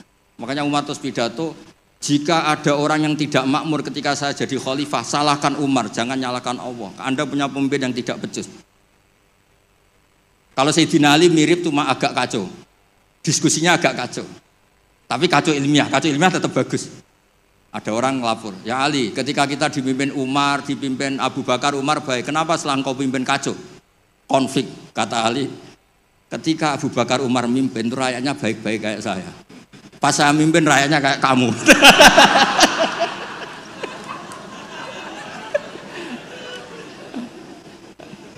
Makanya nanti kalau kamu nyalahkan saya, zaman Mbah Mun gini, zaman Gus Pak gini, pas Mbah Mun ngiai, santrinya kayak saya.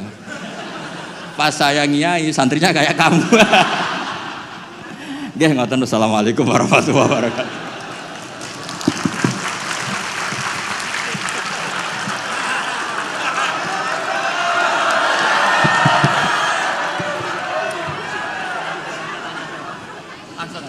Belum dapat izin. Nanti tanya. Dijanji nanti ada tanya jawab. Baik, terima kasih Gus Baha.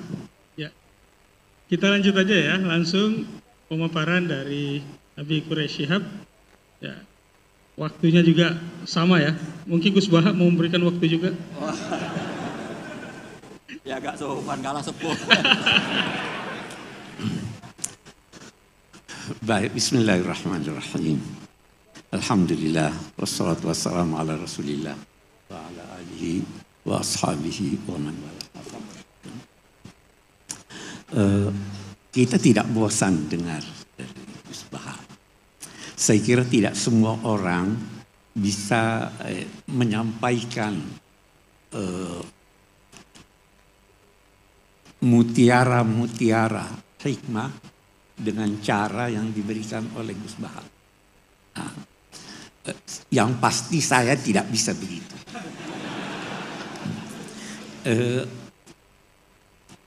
Banyak yang dikemukakan tadi, tapi saya mau tarik satu kesimpulan dari sekian banyak yang bisa disimpulkan, bahwa Tuhan itu maha baik. Saya kira itu salah satu kesimpulannya. Maha baik. Tadi kita dengar Tuhan malu. Ada lagi satu. Tuhan cemburu. Pernah tidak dengar? Tuhan cemburu. Kalau Anda mencintai orang lain, oke. Cinta harta, oke. Cinta anak, oke. Cinta istri, lebih-lebih lagi. Tapi jangan lebih dari cintamu kepada Allah. Kalau tidak, dia cemburu. Ya.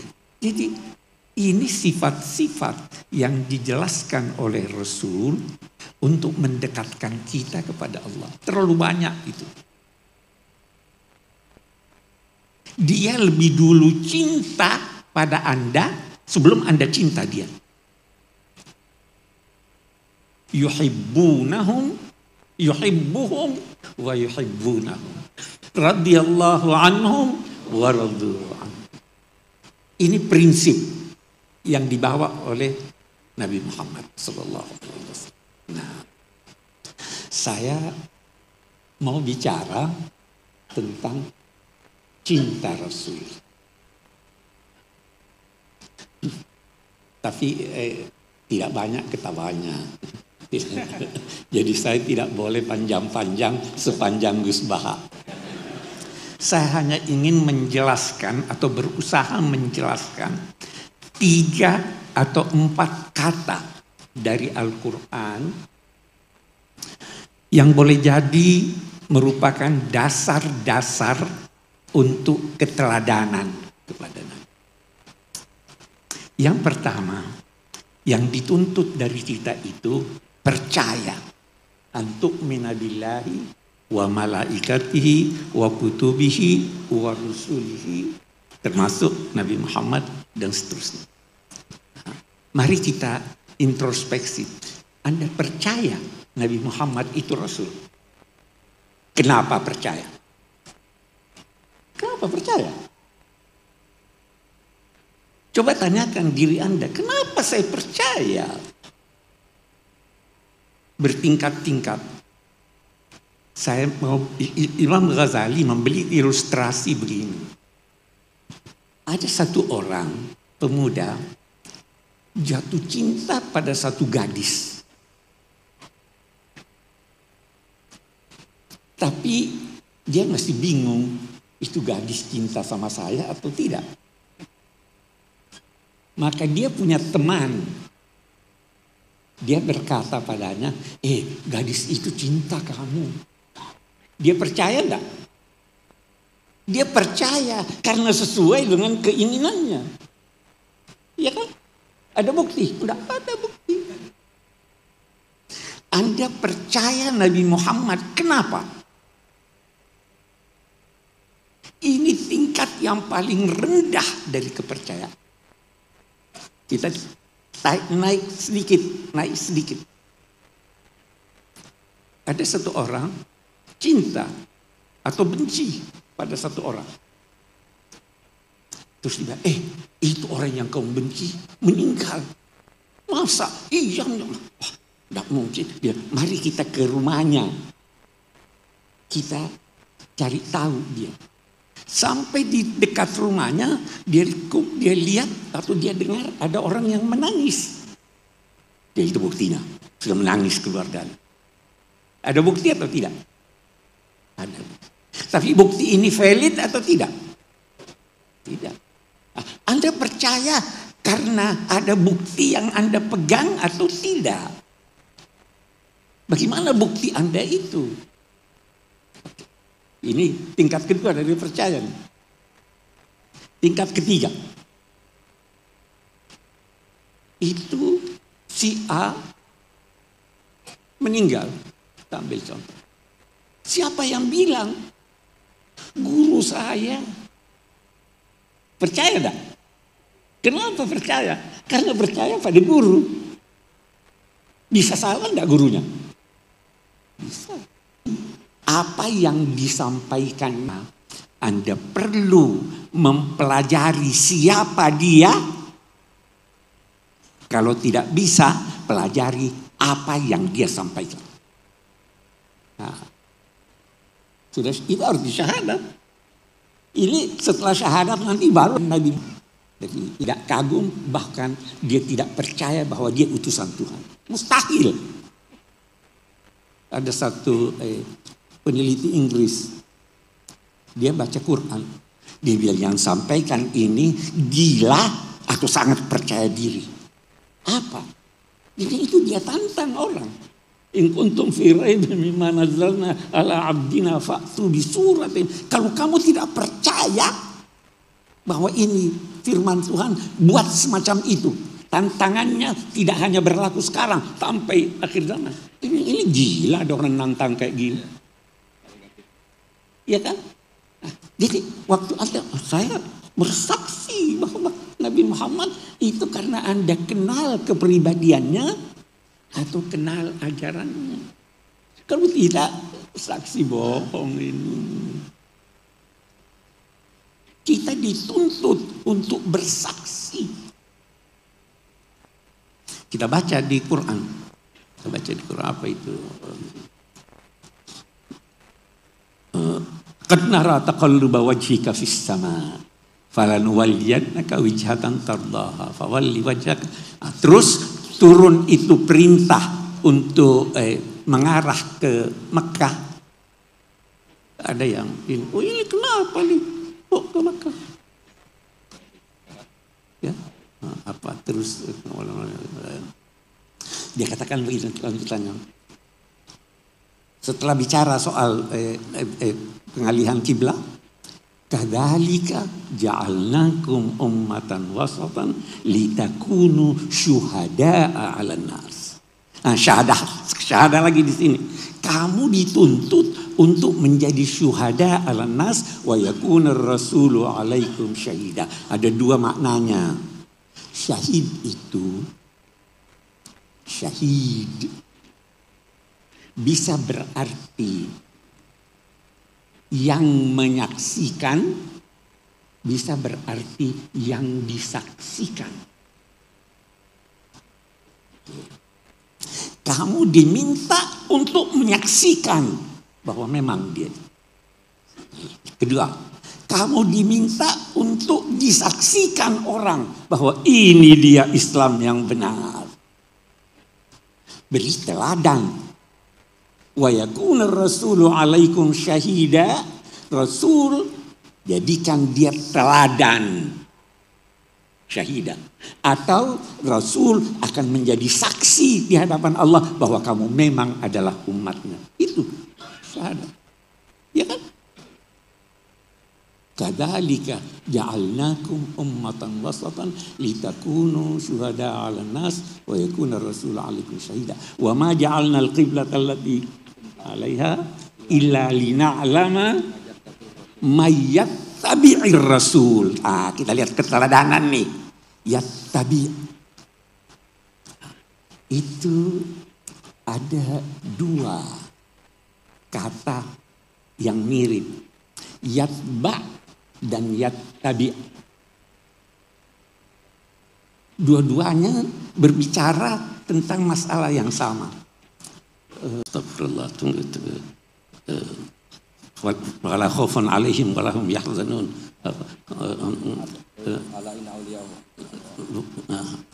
Tunggu. Orang tua sudah lupa. Ada di surat Taha. Di surat Taha itu la yukhrijannakum la yukhrijannakum masyad. Bukan. Astagfirullahaladzim. Maksudnya itu la khaufun alaihim wa la yahzanun di sorga nanti. Kita ikuti di sorga, Anda tidak ini. Tapi kalau di dunia tidak. Yang ittaba'ah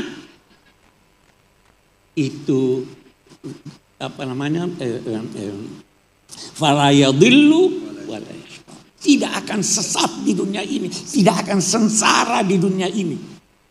Kalau Anda ittaba, mengikuti secara bersungguh-sungguh. Teladan ini dia dalam segala hal. Yang keempat, yang saya mau terangkan. Qudwah dan uswah. Menarik, Nabi disuruh ulaika alladzina hadallahu fabihudahum iqtadi, qudwah. Tetapi kita bukan disuruh iqtadi. Laqad kana lakum fi rasulillahi uswatun hasanah. Dia tidak berkata qudwatun hasanah. Kenapa? Qudwah itu mengikuti, meneladani apa yang baik pada yang diikuti, tapi apa yang buruk jangan ikuti. Nabi Muhammad disuruh qudwah nabi-nabi.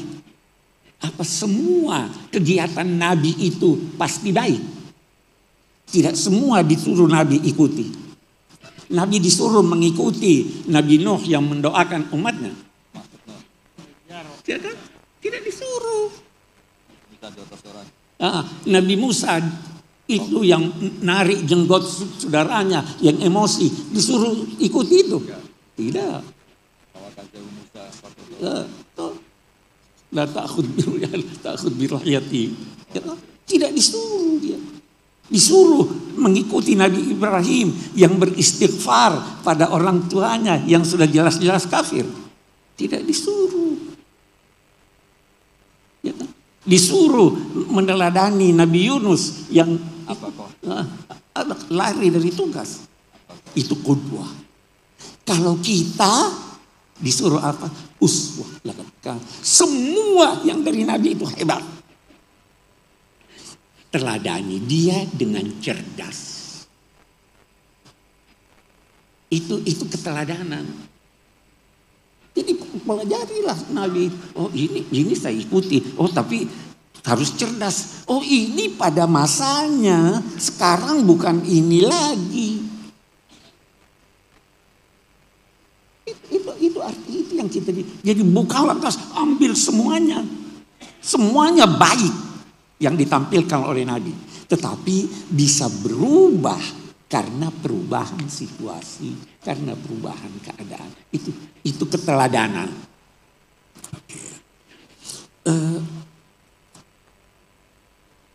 Allah berfirman begini. Apa itu? Tsumma tatafakkaru ma bisahibikum min jinnah. Innama enaknya kalau ada Quran di samping kita. Qul innama a'izukum biwahidah. An taqumu lillahi mathna wa furada tsumma tatafakkaru ma bisahibikum min jinnah. Pesan Tuhan. Saya hanya berpesan pada kamu satu. Apa itu? Berpikir secara mandiri atau berdua atau berjamaah, kamu akan sampai pada kesimpulan ma bisahibikum min jinnah. Menarik lagi. Sedikit pun tidak ada. Tapi dia namanya sahibukum. Itu ditujukan kepada orang-orang yang tidak percaya Nabi Muhammad. Dia namanya sahibikum. Sahabat kamu. Kalau sahabat itu dikenal atau tidak? Kamu kenal dia.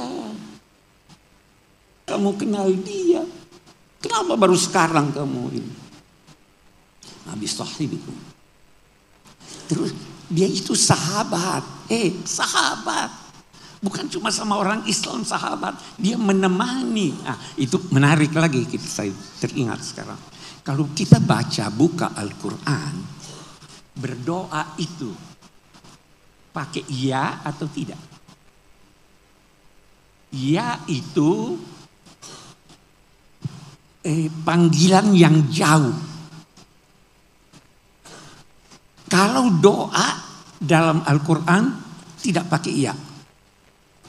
Rabbana atina, bukan ya Rabbana, Rabbighfirli, tidak pakai iya. Kenapa? Karena Anda diminta dekat pada Tuhan. Kalau Anda tidak dekat pada Tuhan, Tuhan yang dekat pada Anda.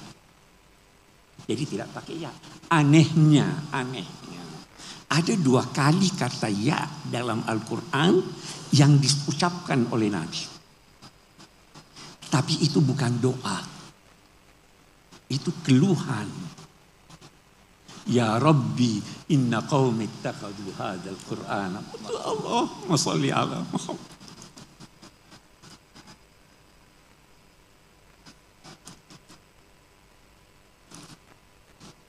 Ini kaumku jauh dari engkau ya Allah. Tapi saya ada di sampingnya nih. Saya mohon ya Allah. Saya mengeluh, mereka menjauh dari Al-Quran. Kenapa dia ya? Karena dia jauh dari Tuhan. Ini orang-orang jauh dari Tuhan. Di situ sahabatnya. Karena dia tidak menjauh dari orang. Itu adalah orang-orang yang berbeda dengan kita dan memusuhi kita. Kalau al-kafirun itu orang yang berbeda dengan kita, tetapi dia tidak memusuhi kita. Kalau alladzina kafaru bisa menggabung ini semuanya. Saya pernah berkata tidak ada di dalam Al-Quran ini Gus Baha kita pernah ngomong-ngomong itu soal qul ya ayyuhal kafirun. Kenapa itu qul ya ayyuhal kafirun? Perintah Allah. Itu perintah Allah kan. Itu mengikuti perintah Allah. Jadi itu yang berkata al-kafirun itu Allah. Sampaikan wahai al-kafirun, bukan dari Nabi Muhammad. Nabi Muhammad tidak pernah berkata kepada non-muslim anta kafir. Kenapa? Karena kalau kita berkata dia kafir, dia pun bisa berkata pada kita kafir. Wala tasubbul ladzina yad'una min dunillah fayasubbullaha adwan. Jangan mati. Orang baik-baik tidak usah bilang kafirun. Tidak ada dalam Al-Quran. Satu kali ada dalam Al-Quran itu, tapi di hari kemudian nanti. Nabi tidak disuruh berkata al-kafirun. Tapi al-kufar bagaimana? Wasdud alaihim nanti ada. Asyidda'u alal kufar. Kalau Anda dalam perang harus tegas. Dan ketegasan itu bisa bermacam-macam. Ada orang bermain-main dengan agama. Sudah tegas saya, maaf saya tinggalkan. Saya tidak maki dia, itu tegas. Asyidda'u alal kufar. Tegas semua orang kafir. Bukan semua orang kafir. Ya ayyuhal kafirun, la a'budu ma ta'budun, wala antum 'abiduna ma a'budu, lakum dinukum. Itu keteladanan dalam kehidupan bermasyarakat. Iya kan? Ruhama bainahum. Saling berkasih-kasih antara mereka. Apa sih rahmat itu? Apa artinya rahmat? Rahmat itu keperihan hati melihat ketidakberdayaan satu pihak yang mendorong Anda membantu untuk meringankan. Kalau Anda bantu orang tapi hati Anda tidak perih, itu bukan rahmat. Keperihan hati melihat ketidakberdayaan yang mendorong Anda membantu. Banyak orang bantu tidak perih hatinya, bantu aja biar dia tidak mati saya. Itu bukan rahmat. Ruhama bainahum. Baru dia katakan tarahum ruk'an sujjadan yabtaguna fadlam minallah. Mereka salat, mereka ruku, mereka sujud. Kata Syekh Abdul Halim Mahmud, saya punya guru, sujud dalam Al-Quran bukan hanya berarti salat. Sujud itu patuh kepada Allah. Terus ini sahabat-sahabat Nabi ini yang dipuji dan istimewa tidak berbisnis dengan Tuhan.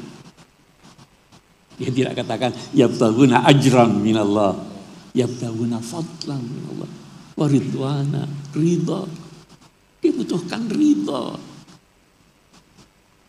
Ridha itu lebih baik dari sorga. Waridwanum minallahi akbar. Ridha itu yang mereka harapkan. Yabtaguna fadlan minallah. Terus simahum fi wujuhim, bukan bekas dahi yang ada di sini, bukan itu. Wajahnya cerah. Itu Nabi Muhammad. Orang lihat banyak yang percaya langsung. Mahada biwajhi kadzab. Ini mukanya bukan muka orang bohong. Cerah air mukanya. Simpatik. Kalau ini, saya tanya dokter kulit. Apa itu? Dia bilang itu kebetulan ada. Dia punya tulang ini menonjol. Jadi waktu sujud itu sebabnya ada orang di kakinya. Ada orang di kacamatanya. Asal sujud itu bahkan ada ulama yang berkata Orifal ghadabu fi wajhihi. Orang tahu, oh ini dia lagi marah nih.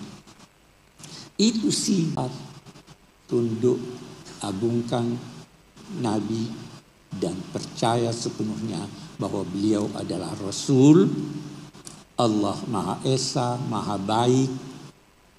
Allah berfirman dalam sebuah hadis qudsi, hai hambaku, dari baiknya nih. Dengar. Hai hambaku, aku menciptakan langit dan bumi. Apa kamu kira aku tidak mampu memberi engkau apa yang kamu butuhkan? Jangan menuntut dari aku rezekimu yang engkau akan gunakan besok. Karena aku pun tidak menuntut dari kamu melaksanakan kewajiban besok hari ini.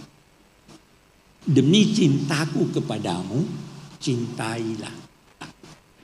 In kuntum tuhibbunallah fattabi'uni yuhibbukumullah. Itu. Wassalamualaikum warahmatullahi wabarakatuh.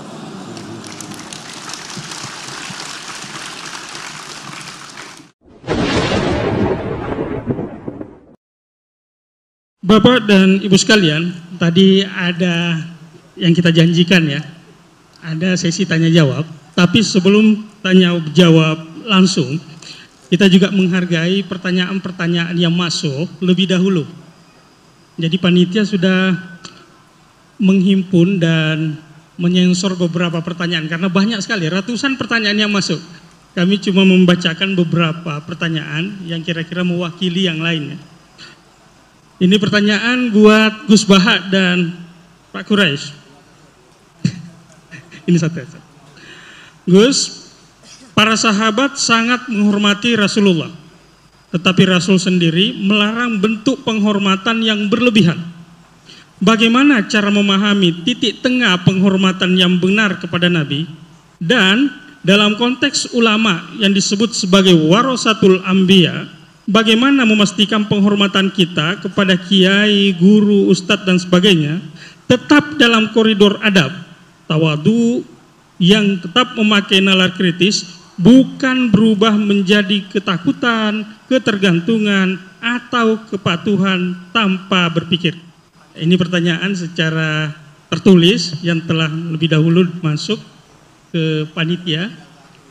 Ya, dijawab dulu atau? Ya. Bismillahirrahmanirrahim. Ini pertanyaan yang udah dijawab, asal sampean nggak punya sentimen. Biasa aja. Saya ini kan kata orang banyak, saya ini kan ya Gus, ya Kiai, ya Gus asli. Bapak saya Kiai, bapak saya Kiai. Tapi ya nggak ingin dihormati berlebihan. Buktinya disuruh Mas Fikri ya mau saja. Di pidatoni Pak Nazar ya saya dengerin. Kan berarti saya juga sopan gitu. Jadi begini ya, ini yang harus diketahui, bukan sekedar sunat harus. Nabi itu sering memaklumatkan diri, innama ana basarun, saya ini manusia. Karena beliau jadi Nabi setelah Nabi Isa yang dihormati sedemikian rupa.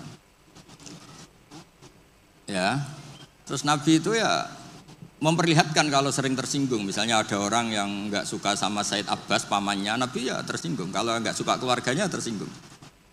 Tapi setelah itu Nabi membenahi dirinya sendiri bahwa saya ini Nabi, rujukannya hak, bukan sentimen keluarga. Nah sahabat juga sama ya, hormat sekali sama Nabi, tapi tetap kaedahnya itu la tutruni kama atrot an-nasoro, ya kamu jangan berlebihan sampai mentaklih, sampai menuhankan. Kalau hormat yang berlebihan dengan arti loyalitas atau bahasa tubuh, itu ya mulai dulu ada ya di semua tradisi. Sama lihat di kerajaan-kerajaan atau di film-film Cina itu kan semua, baik versi ketua suku maupun ketua geng, ketua apa saja kan ya dihormati oleh anak. Tapi yang unik dari Nabi itu penghormatannya itu malah mengarah ke Tuhan. Misalnya begini, tadi Pak Quraisy cerita banyak tentang syarat sahnya jadi saksi. Ini penting, sampai nak mlebu swarga ben gak repot. Engko swargane ndek-ndek wae, tapi nanti kalau sama Nabi nggak bisa bercengkrama sama bidadari, sampean sungkan. Nanti tak carikan bidadari yang cerewet kayak istri kamu. Kayaknya nggak ada ya. Berarti trauma kamu sama istri itu. Kalau saya inginnya ya yang mirip lah. Biar apa? Kenangan. Ini perlu dicatat. Sebetulnya sehot solawat, saya berkali-kali matur di kitab Ithaf. Sehot solawat itu sehot terbaik. Karena ada kata-kata gini ya, sudah kita misalnya adat pesantren Allahumma sholli ala Sayyidina Muhammad atau yang tanpa Sayyidina Muhammad sholli ala Muhammad. Itu kan kelihatan. Allah itu pemberi, Nabi itu yang diberi. Saya ulang lagi. Ya Allah kasihkan sholawat engkau ke Nabi. Berarti Allah itu pemberi, Nabi yang diberi. Nah, kata kitab Ithaf, wan nabiyyu wa injalla qadruhu muhtajun ila rahmati ta'ala. Nabi apapun hebatnya, hubungannya dengan Allah itu Allah pemberi, Nabi penerima. Makanya hadil ummah tidak akan terperosok mentaklih, menuhankan Muhammad. Karena redaksinya sudah, ya Allah saya minta sholawatmu kasihkan ala abdika wa rasulika Muhammad, disebut ala abdika. Maka sehingga sholawat itu ekspresi kita mencintai Nabi, maka kita bersolawat sekaligus memaklumatkan porsi masing-masing. Allah selamanya pemberi dan Nabi apapun hebatnya diberi. Jadi penghormatan sahabat itu ya terukur semua. Lah nanti kultur-kultur tertentu di daerah tertentu, misalnya di Kesultanan Jogja atau Kesultanan Maluku, semua di pondok, di apa-apa. Saya yakin semua orang soleh itu inginnya semuanya proporsional. Nggak tahu kalau yang sentimen, tapi semua orang soleh itu inginnya pasti propor. So, itu pasti, tak jamin. Terus yang terakhir tentang sholat. Ada kata-kata as-sholatu imaduddin. Nabi kok tidak bukti Nabi itu gimana? Tadi kata Pak Quraisy kita butuh seksi. Ketika beliau jadi Nabi dan diikuti banyak orang, yang jadi ukuran ajaran terbesar beliau itu apa? Sholat. Dan sholat itu nyuruh apa coba? Allahu Akbar kabira walhamdulillah katsira subhana rabbiyal azim subhana rabbiyal a'la. Ketika itidal Rabbana walakal hamdu. Masa ada seorang manusia bikin satu ritual yang semuanya itu muji Allah? Itu kalau nggak Nabi nggak bisa. Sampai antak kayak hak gawe wiridan mantra nguntungno sampean dhewe mesti. Sampean misalnya tak angkat jadi tokoh spiritual kula. Wah lara kula mesti. Nabi ini luar biasa, hidupnya dihabiskan untuk menata sholat dan di semua sholat itu apa? Ada tasbihullah, takbirullah, Allahu Akbar. Terus at-tahiyatul mubarakatus sholawatut. Itu kalau nggak Nabi tidak bisa. Bagaimana seorang manusia yang punya nafsu, punya selera, punya haddun nafsi, kemudian semuanya diarahkan ke Allah. Tidak bisa kalau nggak Nabi. Makanya disebut as-sholatu imaduddin. Itu bukan musollinya. Orang kadang rata-rata kiai pidato orang yang sholat itu enggak. Nabi ketika as-sholatnya. Sholat itu, jadi dengan sholat itu sudah kelihatan. Ini kalau nggak ide seorang Nabi tidak bisa. Susunan katanya, bentuk penghormatannya, semuanya Allahu Akbar. Kalau orang tertentu baca kabira walhamdulillah katsira, ada yang Allahumma ba'id baini. Apapun itu penghormatannya pada Allah. Rukuk subhana rabbiyal azim, i'tidal rabbana walakal hamdu. Nanti sujud subhana rabbiyal a'la. Itu kalau enggak Nabi tidak bisa punya ide gitu. Sama nyanyi lagu frustasi atau punya hak lagu apa, putus cinta, cinta buta, apapun itu mesti enggak terkait Allah. Jadi menurut saya dengan desain sholat kayak itu kalau nggak Nabi tidak bisa. Makanya disebut amlam ya'rifu rasulahum fahum lahu mungkirun. Muhammad itu mau kecil bersama kamu. Abu Jahal CS itu ngomongi Muhammad mulai kecil bersama kamu. Apakah kamu pernah ngerti dia bohong? Hal jarabtum alaihi kadiban qaulullah. Terus gerakannya apa? Mulai pertama jadi Nabi, sebelum Nabi itu hobinya ya sholat itu. Gerakan sholat itu nggak mungkin ditemukan manusia, itu nggak mungkin. Coba kata-katanya sholat, gerakan fisiknya, semuanya itu mesti mengarah itu Nabi. Maksud saya kalau bahasa keseharian itu ya terserah lah. Orang Jawa kalau dipegang kepalanya tersinggung, kalau orang Arab seneng. Dan ini kalau bentuk penghormatan pada guru sampai nadili ya repot, semuanya subjektif. Semuanya apa? Ya tapi tentu nggak boleh berlebihan. Di mana-mana berlebihan itu nggak baik. Hanya urusan penghormatan. Kamu makan berlebihan ya sakit panitia kan. Kamu sering ngaji ya kasihan istri kamu. Pelarian kok ngaji itu gimana? Kamu terlalu sayang istri ya kasihan ibu kamu. Karena apa kalau berlebihan kan enggak. Makanya saya tuh sering cerita kalau ada santri sering sowan saya sama istrinya tak marahin. Kamu tuh santri nggak bener, terlalu mesra. Ternyata betul. Setelah beberapa hari ibunya datang. Ya Gus, jok rabi lali kulo setelah menikah lepas saya. Ya karena berlebihan itu. Kayak orang kok seneng ngaji, bahaya itu mesti. Agak-agak banyak masalah. Ini bukan suudon, soal yakin. Tapi bagus, pelariannya kok ngaji. Coba sekarang misalnya istri sampean sedang mesra terus ngajak liburan ke Australia, milih ngaji Gus Pak apa ke Australia? Ayo jawab. Sedang mesra-mesranya, ayo main ke Australia, mumpung saya uangnya banyak. Sudah kamu tak traktir, ngaji apa liburan? Oh, yang bener. Yang jujur gitu loh. Ya tapi nggak apa-apa, ngaji itu sudah bagus. Mulai dulu ya gitu, mulai dulu ya. Sayyidina Ali itu kalau ke masjid itu sedang bentrok sama Sayyidah Fatimah. Kalau enggak ya di rumah sama Sayyidah Fatimah. Artinya itu manusiawi. Makanya Nabi tanya, mana suamimu? Baini wa bainahu syai'un, tadi ada geger sama saya, makanya enggak di rumah. Terus ternyata tidur di masjid. Kalau kata KNO karena bayangkan ada beduk, tidur di bawah beduk. Padahal masjidnya Nabi tidak ada beduk. Terus ya abad turab. Ya dulu itu biasa orang ke masjid itu karena uzubah, belum nikah kayak Abdul bin Umar atau Ali baru masalah dengan Sayyidah Fatimah. Sekarang ya alhamdulillah banyak yang teruskan itu. Kalau sedang banyak masalah ya sering ke masjid, kalau enggak ya enggak, itu sanadnya mutasil itu. Jadi beragama itu ya untuk manusia biasa aja. Sementing tauhidnya ditata, tadi kata Pak Quraisy kalau iman sama Rasulullah Muhammad Nabi ya syahadahnya di minimal syahadat tadi. Orang punya ide menemukan sholat itu kalau enggak seorang Nabi itu tidak bisa. Coba kalimat sholat itu menguntungkan Nabi apa menguntungkan Allah? Kalau boleh dibahasakan. Semuanya mengarah ke Allah. Bahkan hubungannya Nabi dengan Allah itu kita katakan apa? Allahumma sholli, ya Allah kasih. Nabi saya ini kasih rahmatmu. Tetap saja hubungannya Allah pemberi, Nabi diberi, penerima. Jadi nggak mungkin agama ini kebablasan sampai menuhankan. Nah, masuk surga pun dengan rahmatnya Allah. Sampai Nabi ngintikan kamu tidak masuk surga karena amal kamu. Wala anta ya Rasulullah, juga engkau tidak masuk surga karena amal engkau. Wala ana illa ayataghammadani ya Allah bi rahmati. Kayak apa? Segalanya itu Allah itu kayak keren kan jenengan? Keren. Sekarang ngrungokno ngaji. Nggih, kasih. Illa ayataghammadani ya Allah bi rahmati. Allah Maha Baik, kata Rabbukum ala nafsihir rahmah. Baik Bapak dan Ibu sekalian, waktu juga yang memisahkan kita ya. Jadi tadi pertanyaan yang tadi sudah pertanyaan pamungkas. Ada beberapa daftar pertanyaan lagi, tapi saya kira tadi juga sudah diurai saat uraian baik Gus Baha maupun Abi Quraisy. Bapak dan Ibu sekalian, ini ternyata benar-benar banyak yang hadir ya. Ini saya lihat alumni pendidikan kader Mufassir, PKM, PSK.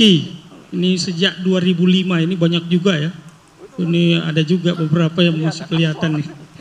Kemudian jamaah halaqah tafsir. Ini banyak juga ini. Ini halaqah tafsir. Ini jauh lebih tua ya usianya ini ketimbang program-program yang lain, karena sejak awal berdiri memang sudah dilaksanakan dan sampai sekarang masih konsisten. Setiap Rabu di masjid ini ada kajian terkait keislaman, keal-Quranan, dan halaqah tafsir ini ada kelompoknya. Silahkan Bapak dan Ibu untuk mengikuti kegiatan halaqah tafsir ini setiap Rabu di masjid kita ini. Jam 9 Bu ya, sampai jam 11 biasanya. Ya, dan masih banyak lagi yang lain hadir di sini. Kami ucapkan terima kasih atas kehadirannya. Dan mungkin ada satu pertanyaan lagi ya. Ini ya kita kasih jamaah perempuan satu aja ya. Tapi pertanyaannya singkat ya, singkat karena waktu juga. Silakan panitia bantu untuk memberikan mic-nya. Silakan yang ibu yang paling belakang. Langsung ke persoalan Bu ya. Ya, yang pas depan tiang yang angkat tangan itu.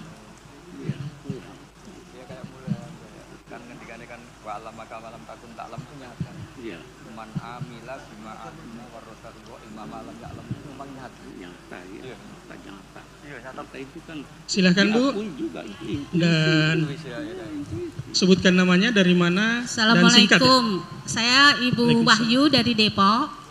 Mau tanya ke Gus Baha, mau bagi ilmu sakleknya Gus. Dalam ibadah, segala ibadah itu kan tergantung ikhlas. Ikhlas itu kadang hati ikhlas, pikiran enggak. Kadang pikiran ikhlas, hati enggak. Nah itu cara nyingkronin itu gimana Gus Baha? Makasih. Assalamualaikum warahmatullahi wabarakatuh. Terima kasih Bu ya. Langsung dijawab sama Gus Baha. Ya ini alhamdulillah ada yang berani tanya ikhlas. Ini semua yang datang juga agak ikhlas. Karena ikhlas itu makom yang susah. Tapi justru itu tantangan apa? Jadi kalau tadi asmani siapa? Ohnya dari Bogor tadi ya, dari mana? Depok ya dari. Depok ikut Bogor apa Jakarta? Coba apa gitu? Pokoknya ikut dunia lah pokoknya. Jadi begini, ini sekaligus mengertikan teman-teman dari BG, alumni semuanya yang hadir. Ikhlas itu nomor kesekian. Yang penting protap ibadahnya itu benar. Misalnya gini, Anda sholat tidak ikhlas tapi jamaah. Nggak ikhlas, ingin dapat pujian tapi jamaah.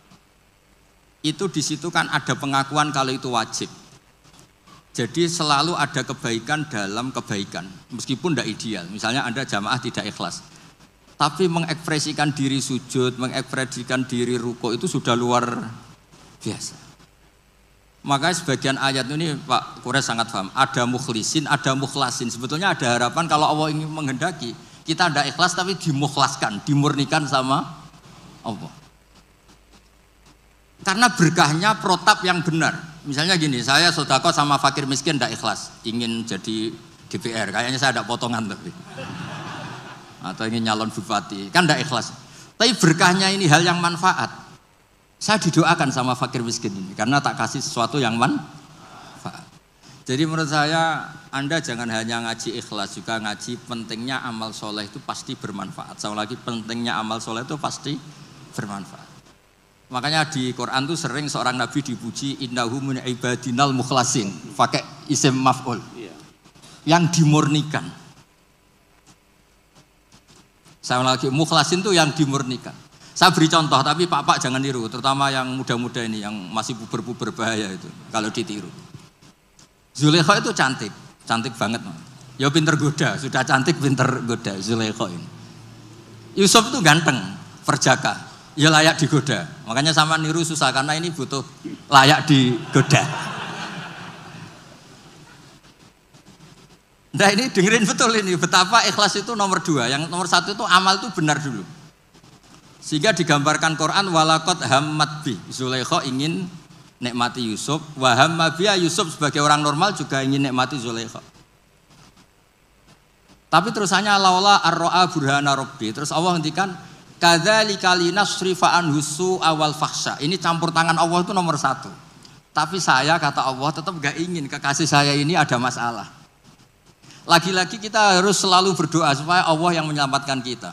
Bukan amal kita, bukan ikhlas kita, bukan semuanya. Kita hanya bergantung ingin diselamatkan Allah. Ini disebut iyyaka na'budu wa iyyaka nasta'in. Kita hanya minta pertolongan dari Allah. Ya mungkin Nabi Kures sekali. Buatan kersane. Terakhir jinan terus doa.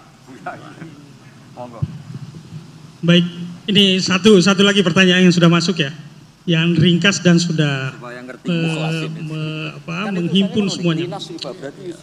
Dan sekaligus sebagai kesimpulan dari pertanyaan kita hari ini untuk Gus Baha dan Abi Quraisy. Ya ini Abi Quraisy hadir. Ya ini pamungkas benar ya.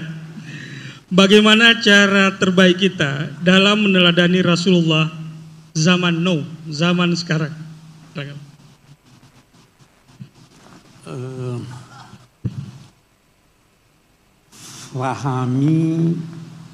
Fahami sunnah Nabi, fahami Al-Quran. Satu hal, Rasul itu punya fungsi bermacam-macam. Bisa jadi fungsinya sebagai pribadi. Dia suka makan ini, dia tidak suka makan itu. Itu tidak perlu teladani itu. Dalam konteks pertanyaan itu banyak. Ya, Nabi sebagai hakim, Nabi sebagai mufti, Nabi sebagai politisi, Nabi sebagai anggota masyarakat, dan lain-lain sebagainya. Macam-macam. Nah, itu sebabnya tadi saya katakan teladani dengan cerdas. Saya mau beri contoh tadi, ini minta maaf nih bapak-bapak. Tadi waktu dari dalam, saya tidak pakai sendal, Gus Baha tidak pakai sendal. Ada yang paksa, Pak Kures, nanti ada beling pakai sendal. Terus ada disodorkan pada saya sendal orang lain, saya tidak tahu. Ya, tolong itu dilihat tuh nanti. Ya toh. Dulu masa Nabi mau kita lihat Nabi. Jangan ada yang pakai alas kaki. Jangan pakai alas kakimu kecuali setelah keluar masjid.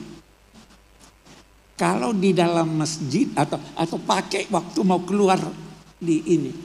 Kalau semua harus pakai alas kakinya waktu keluar, itu tidak mungkin. Jadi walaupun Nabi sudah perintahkan seperti itu, situasinya tidak memungkinkan. Jangan lantas berkata, saya ikuti aja Nabi. Nanti yang keluar semuanya pakailah alas kaki. Jangan pakai alas kakimu dalam keadaan kamu berdiri. Semua berdiri, tidak keluar-keluar orang kita di sini. Jadi fahami dengan cerdas. Jangan ada yang berkata, Nabi menikah. Mau teladani Nabi. Itu orang bodoh dan orang sombong. Bodoh karena dia tidak tahu ini bukan tempat meneladani. Dan sombong karena dia merasa dirinya sama-sama Nabi. Jadi pelajari apa. Contoh lagi yang lain saya beri. Soal Nabi terkadang berfungsi sebagai hakim, terkadang berfungsi sebagai mufti. Ucapannya itu harus kita teliti.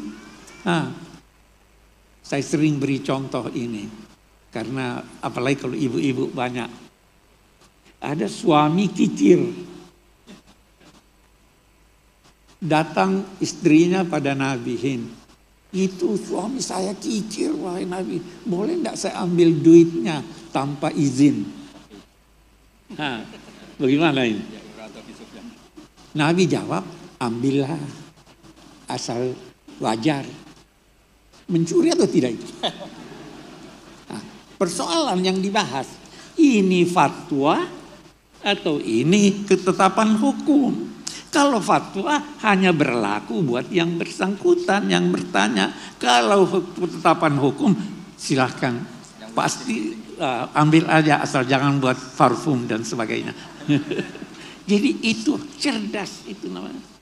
Semua benar, tetapi harus disesuaikan dengan kondisi kita. Seperti tadi juga penghormatan. Satu masyarakat beda penghormatannya dengan ini. Orang Eropa tidak segan tangannya di pinggang sambil bicara sama orang tuanya. Jangan coba-coba itu di sini. Itu budayanya beda. Jadi itu namanya kita meneladani Nabi dengan cerdas. Itu sebabnya fattabi'uhu.